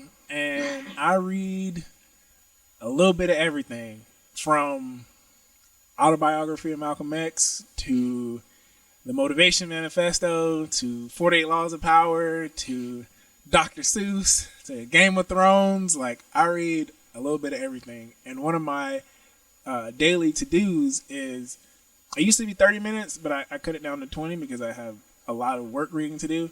But I do minimum of 20 minutes of my personal reading. So minimum 20 minutes. If I got time and I got nothing going on, it's a lazy Sunday or whatever day I'm off of work, if I got a free 2 hours, like, I'll read for 2, 3. If I want to, I'll read for more time. But the minimum requirement is 20 minutes. And then for work reading, we have several legal bulletins explaining, like, certain laws and case laws. And when I say certain, I mean hundreds. We got hundreds of those. And statutes, all kinds of that stuff. And it's a minimum of 10 minutes of reading on that. But if I'm at work and I got extra time, nothing's going on, I got the app for the documents on my phone, so I'll just read through a couple more on my phone. So I've been doing a lot of reading. Since my job is now to put my hands on people, I've also been doing jiu-jitsu, trying to get a little more striking classes. If for whatever reason, if it's a day that I'm not going to make it to the jiu-jitsu gym, it's going to sound a little weird, but I practice cuffing on my doorknob. Not everybody has an extra body that they can just grab and cuff all the time. So I put on my belt, pull on my cuffs, and practice speed cuffing on the doorknob. You gotta be good at what you do. You have to be proficient with one hand. You gotta be, because you don't want to be back there playing with cuffs longer than necessary. No. You need clips out. So getting back, what made you choose jiu-jitsu? And what made you choose the place that you're going to? So where do you go? So Gracie Temple South, and also Gracie West Chase, because they got a little more no-gi classes. But the reason why I chose jiu-jitsu is I've heard a lot of people say, oh, you should take boxing or kickboxing or something like that, because if you need to, you can just knock them out, and when they're knocked out, it's easy to deal with them. Can you hear yourself talking right now? First of all, so you're familiar with the seatbelt position. If you manage to get someone's back and you hold them in the seatbelt and they can't hit you, you're not hitting them, it looks like you're just hugging them from behind. Somebody sees that, they're like, what is this cop even doing? That looks boring. I don't want to record this. Now, vice versa, you see somebody kneeing and punching somebody in the face to try to get them under control. That's a problem. Whether or not it's a real fight, over whether it be over a firearm or his taser came out or whatever, it's a lot more pleasing to the public eye if you are grappling with someone and not beating them senseless versus beating them senseless, because that looks terrible on camera. And that's exactly why I chose jiu-jitsu. To get someone in handcuffs is a grappling maneuver. It's not a striking maneuver. You need to get their arm behind their back, and you need to get the cuffs on them. You don't punch them and tell them put your hand behind your back. I mean, if that's what you do, again, I'm new to this, you keep doing you. If you got 20 years on and that's how you've been getting it done, you keep getting it done that way. But I am going to get this man's hands behind his back without beating the snot out of him. It's what I would prefer to do. Because those handcuffs turn into a weapon if they start striking back. Yes. There's a guy that has you heard the Joker story about Why So Serious, and what was it, the Dark Knight series. One of the officers, that happened to him. He got one cuff on, the other one was loose, and the guy threw a punch, and the open cuffs caught him on the lip and gave him the permanent smile on one side. So it's serious. You need to learn how to get control of someone, not just knock them out. Because again, it's more than likely you're not Mike Tyson. You're not just gonna hit somebody once and they're going to sleep. You're gonna need to be able to keep them conscious and get them in whatever position you need to get them into to get them cuffed. The least amount of resistance. So fighting is a lot of resistance. Right.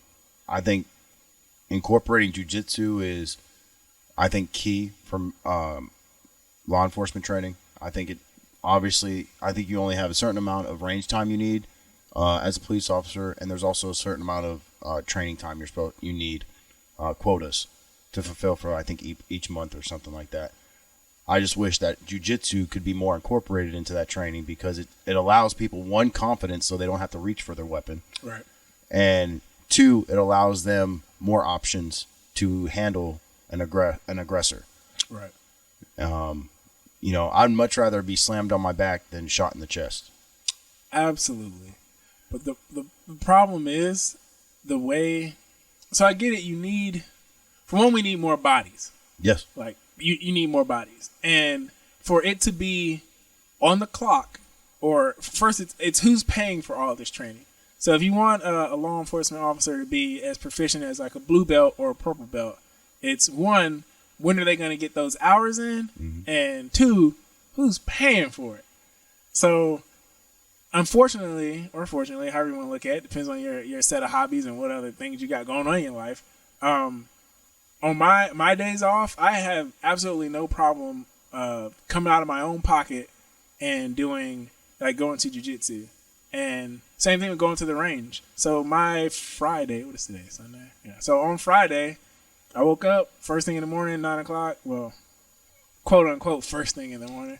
9 o'clock is when the range opens. Went to the range, shot for about an hour.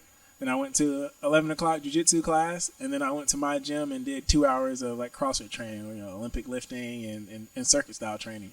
And those are my hobbies and things I enjoy doing. So unfortunately for some people, it still feels like a chore or work, but I enjoy going to the range. Not saying I want to shoot people. I want to be, if the time comes to where I need to pull my weapon out, I want to be proficient at drawing it and proficient at putting the minimal amount of rounds into the person, or more than likely the person, where they need to go. The problem is, again, I get it. There's maybe you go your 25-year career, never pull your firearm. That one time you do pull it, though, you're going to need to be on point because you never know what your backdrop is. You see videos of shootings, it'll normally be like in a parking lot and some person with a knife or a person with a gun.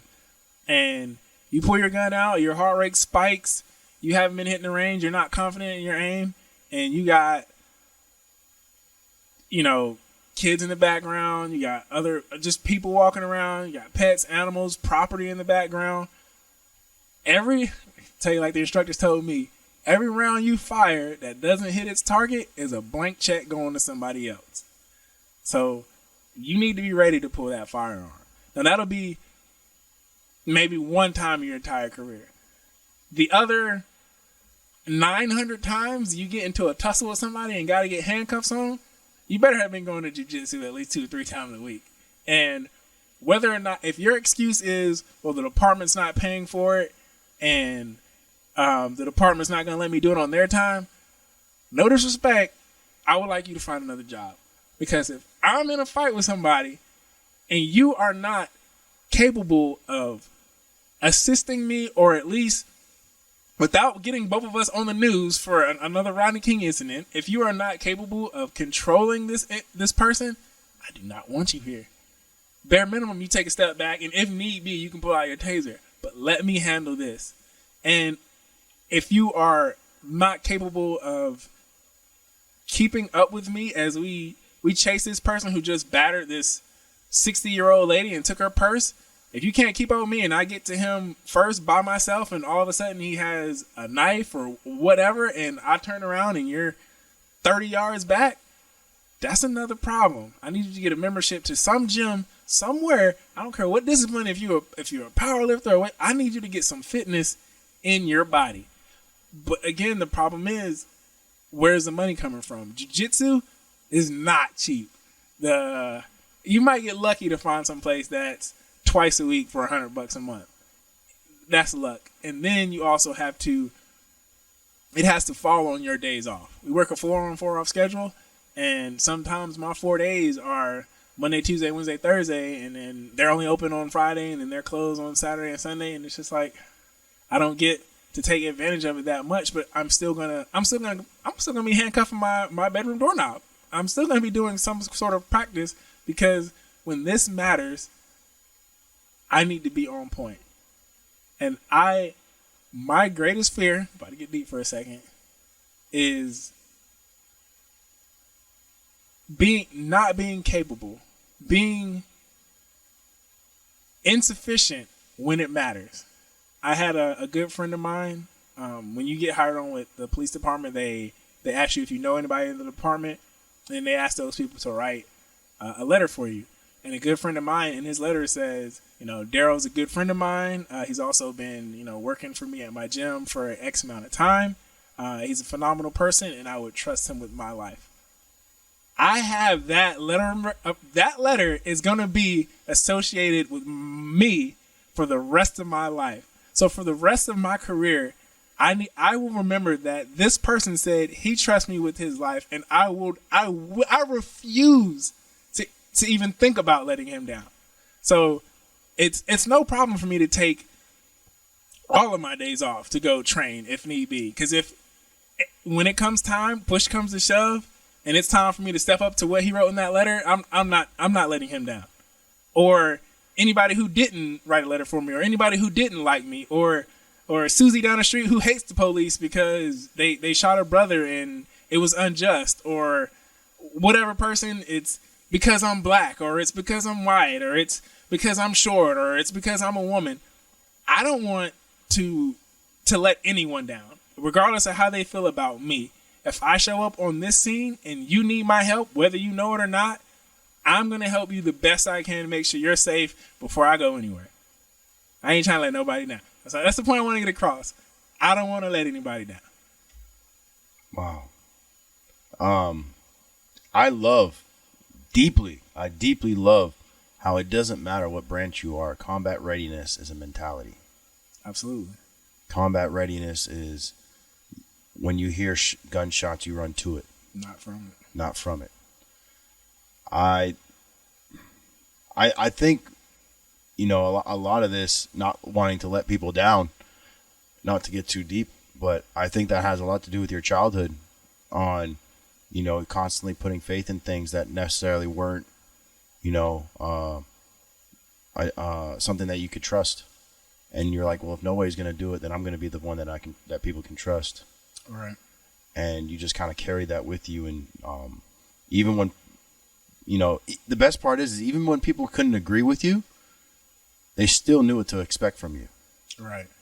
So they knew no matter how much, they might have hated you for how motivated you were, but they knew every single day you're coming out with that same motivation. Absolutely. It's who you are. It's not, you're not playing a game. You're not doing it for rank. You're not trying to suck it up. You're just like, look, this is just who I am. I'm just this person. I'm trying to do this with my life because I want to make sure that nobody has a reason to take anything away from me. I want to make sure that I do such a damn good job that nobody can say anything that would ever take this away from me. Right. And it's like you pride yourself on doing such a good job that even if they wanted somebody else to do it, they're always going to be thinking about you because they knew how determined and committed you were. And as a leader, that's all you could ever ask for in a leader. Somebody that's committed and determined. And you might not even like that leader, but if you know what to expect from them every single day, it can you start absorbing that energy just passively. Might not even be trying to be like that person, but just because they are the exact same way every day, you're exposed to them every day, you naturally start taking on their traits and you start acting like it. Absolutely. Outside. So everyone that's around you for an extended period of time actually takes away what you do every day. Your determination, your focus, your knowledge, your ability to de-escalate and rationalize situations, your logic. People take that from you because that's just who you are, and then they are exposed to you, and then they actually seek you out whenever they feel like they're missing something. You're going to be the person that, oh, well, I just know if I go talk with Darryl, I'm going to get this from him because that's just who he is. So I'm going to go talk to him right now, or go be around him. Especially, it's going to be really incredible once people in the community start seeing you and then they get the sigh of relief. Like, oh, okay, Darryl's here. We're good. That's what I want. That's the goal. And people, but that's what I'm saying. People are going to start absorbing that from you because you're going to start acting that way. Community's going to be responsive and be like, oh, well, I want the community to feel that way towards me. What do I got to do? All right, well, I'm just going to watch what Darryl does. I'm going to talk to Darryl for a little bit. How do you do this? How do you get people to listen to you? And all I do is just, try and be nice. And then they're just assholes to me. Why are you different? And it's because you're not faking it. Right. People know. They know when you're faking it. When you're faking, especially in times of crisis, mm-hmm. The truth comes out, and you're either running or you're running to or running from. Right. And the one that's running to, people will always follow. The one that's running from, people are always going to debate whether or not that's a good idea. So I want to start kind of getting everything full circle, closing. You've gone through so much in your life, and you have so much to offer, so many different people, because what you may think as nothing may be somebody's hardest, most difficult thing they've ever gone through. And it's just an everyday, well, that's just this. What could you tell somebody to get them motivated, that if they think that the worst thing in their life is happening right now? So one thing is, the word like motivation, they say, it's just like a shower. It goes away. So you're going to have to reapply it daily. I try to not look for motivation necessarily. You need to set up the small steps and just say, no matter what, I'm going to do this. So the initial step needs to be small.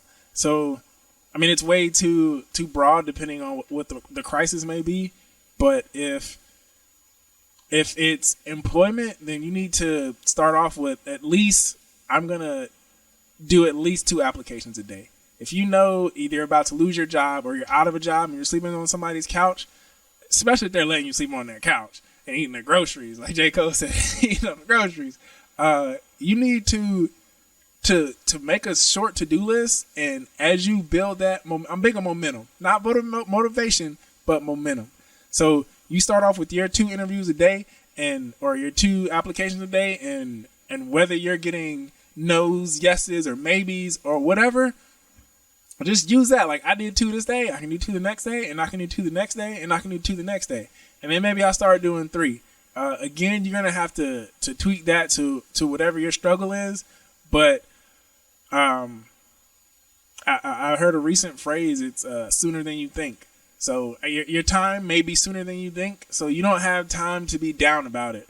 One thing people say about me is they rarely ever see me in a bad mood. He's the only person that ever sees me in a bad mood is my brother, because he's like the only person I'll vent to. But we don't have time to be in a bad mood or unproductive, because again, your time could be sooner than you think. Enjoy the time you have now, and start making some tangible steps toward where you're trying to go. A journey of 1,000 miles starts on 1 step. I like little cheesy quotes, but you got to start taking little steps, whether you're walking, you're crawling, or whatever, but you need to start moving the needle in the right direction, because again, you may not have as much time as you think, or you may have all the time in the world, but what's going to matter is what you do with the time, regardless of how much you have of it. So take your steps. Like, analyze your struggle, whatever your struggle is, your crisis is. I promise you, somebody's been through it before, and somebody's came out of it. It may be somebody you know, it may not. It could be a stranger. It just, if you feel like you need a helping hand, reach out to somebody, but you got to reach out for your own hand first. You need to set up your to-do list, and you need to start knocking some things out. Especially for veterans dealing with the PTSD, anxiety, depression, after they get out. A lot of people are just, oh, well, what do I do now? I'm 100% disabled. What do I do now? Well, like you just said, you just do momentum. Yeah. What is it that you want to do? What still, after whatever happened to you, what still brings you joy? Cool. Can you turn that into a career or a job? Oh, you can? Well, what are you waiting for? You waiting for an invitation? Because you can go do that. You can turn that into a job. Whatever you like, you can turn it into a job these days. You can get paid for Call of Duty. You can get paid. You want to set up a Twitch channel? You don't even need anything but a cheap camera. You want to play Call of Duty and record it and set up a Twitch stream? Money could be flowing in. There's always options if you have, motivation. Or not motivation, momentum. You got momentum. One step. That's all it takes. Everything happens with 1 step. Everything happens with 1 step. And again, not trying to belittle anybody's struggle, but you can't stay there. You find yourself in a hole.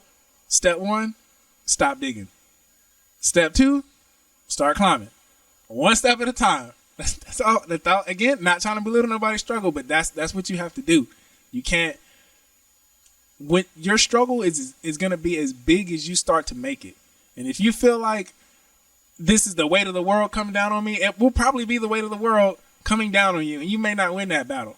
But when you start to, it's a lot of weight, but if I do this, a little bit will come off. If I do this, a little bit more will come off. Again, momentum, let it roll. Let it roll. That's amazing. What would be one thing you would want to see changed in society? I wish with all my might, and I say wishing and hoping is a poor strategy. That's what you do when you're out of other options. But just people would stop feeling the need to share their opinions on everything. I get it. You're an expert on whatever because you watched a 2-minute video on YouTube. But you don't know what this person is going through. You don't know where they came from, where they're going, or what they're trying to do. You can offer a helping hand if you want, but we don't need your non-constructive criticism. We'll put it that way. Help somebody, don't hinder somebody. That's all I ask. Help somebody. What's your favorite quote?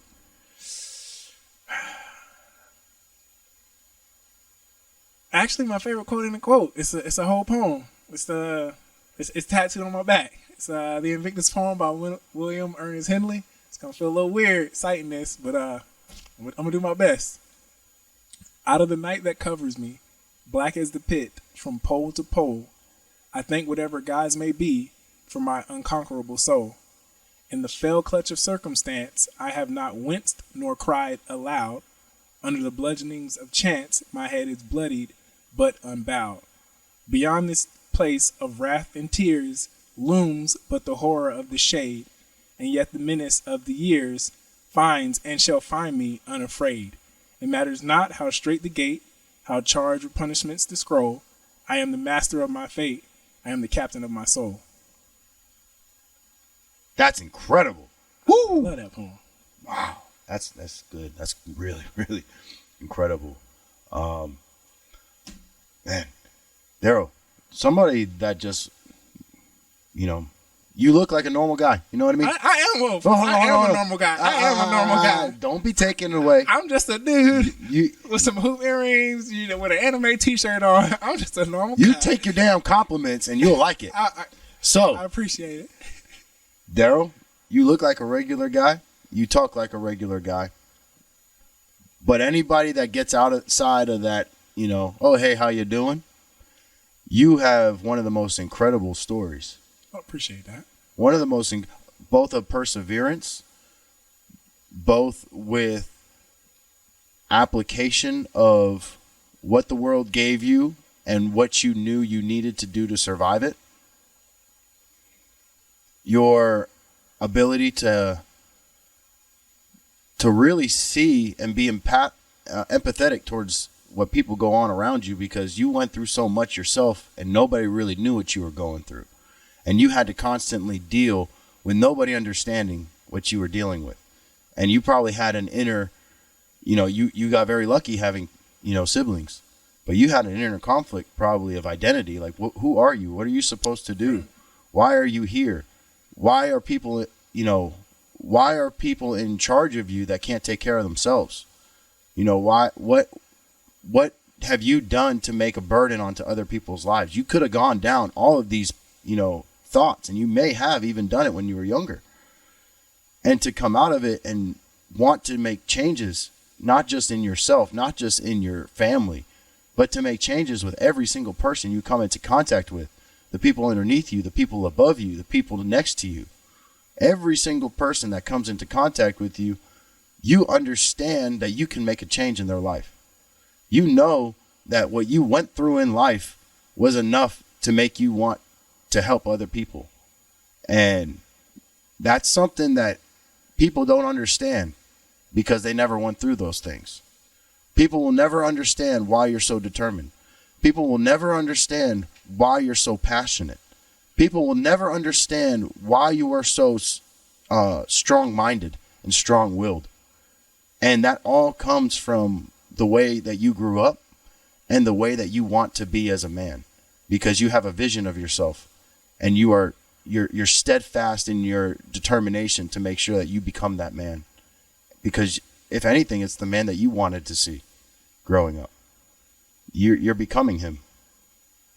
And, all I can do is just say, I respect you from the bottom of my heart, bro. I appreciate that. Like, I really do. Like, you becoming that kind of man is just, you're a leader, especially for young black men, like in the community, in the world. You are that example. Like, hey, I can come from the worst and the worst, and I can come out of this not bitter. I can come out of this, with a soft heart wanting to help instead of hard and trying to, be a victim. Everything is done to me, not for me. And, it's just really something that we need in this world right now. Not yesterday, maybe a couple years ago, but we need it right now. Right now, that type of mentality is exactly what we need. And if we can get more people to start listening and emulating you, then we have a bright future. So, everybody, that was the end of our episode. I want to thank Darryl so much. You really, humbled us. You let everybody into your life, and we're better for it, and we're better people for it. And I hope people can just take away from this, something that they can apply to their life and not think that, there's an empty hole that they can't get out of, that you make your own light. And even if you can't see it, you can still create it. So thanks everybody for tuning in. We're going to be having more episodes, but like I said, we just want to hear stories because stories can change lives. And if you change enough lives, then you can change the world. So I hope everybody's doing well, and we look forward to catching up with you. Check us out. We got more on our platform coming up. So that's Core Values. Take care, everybody.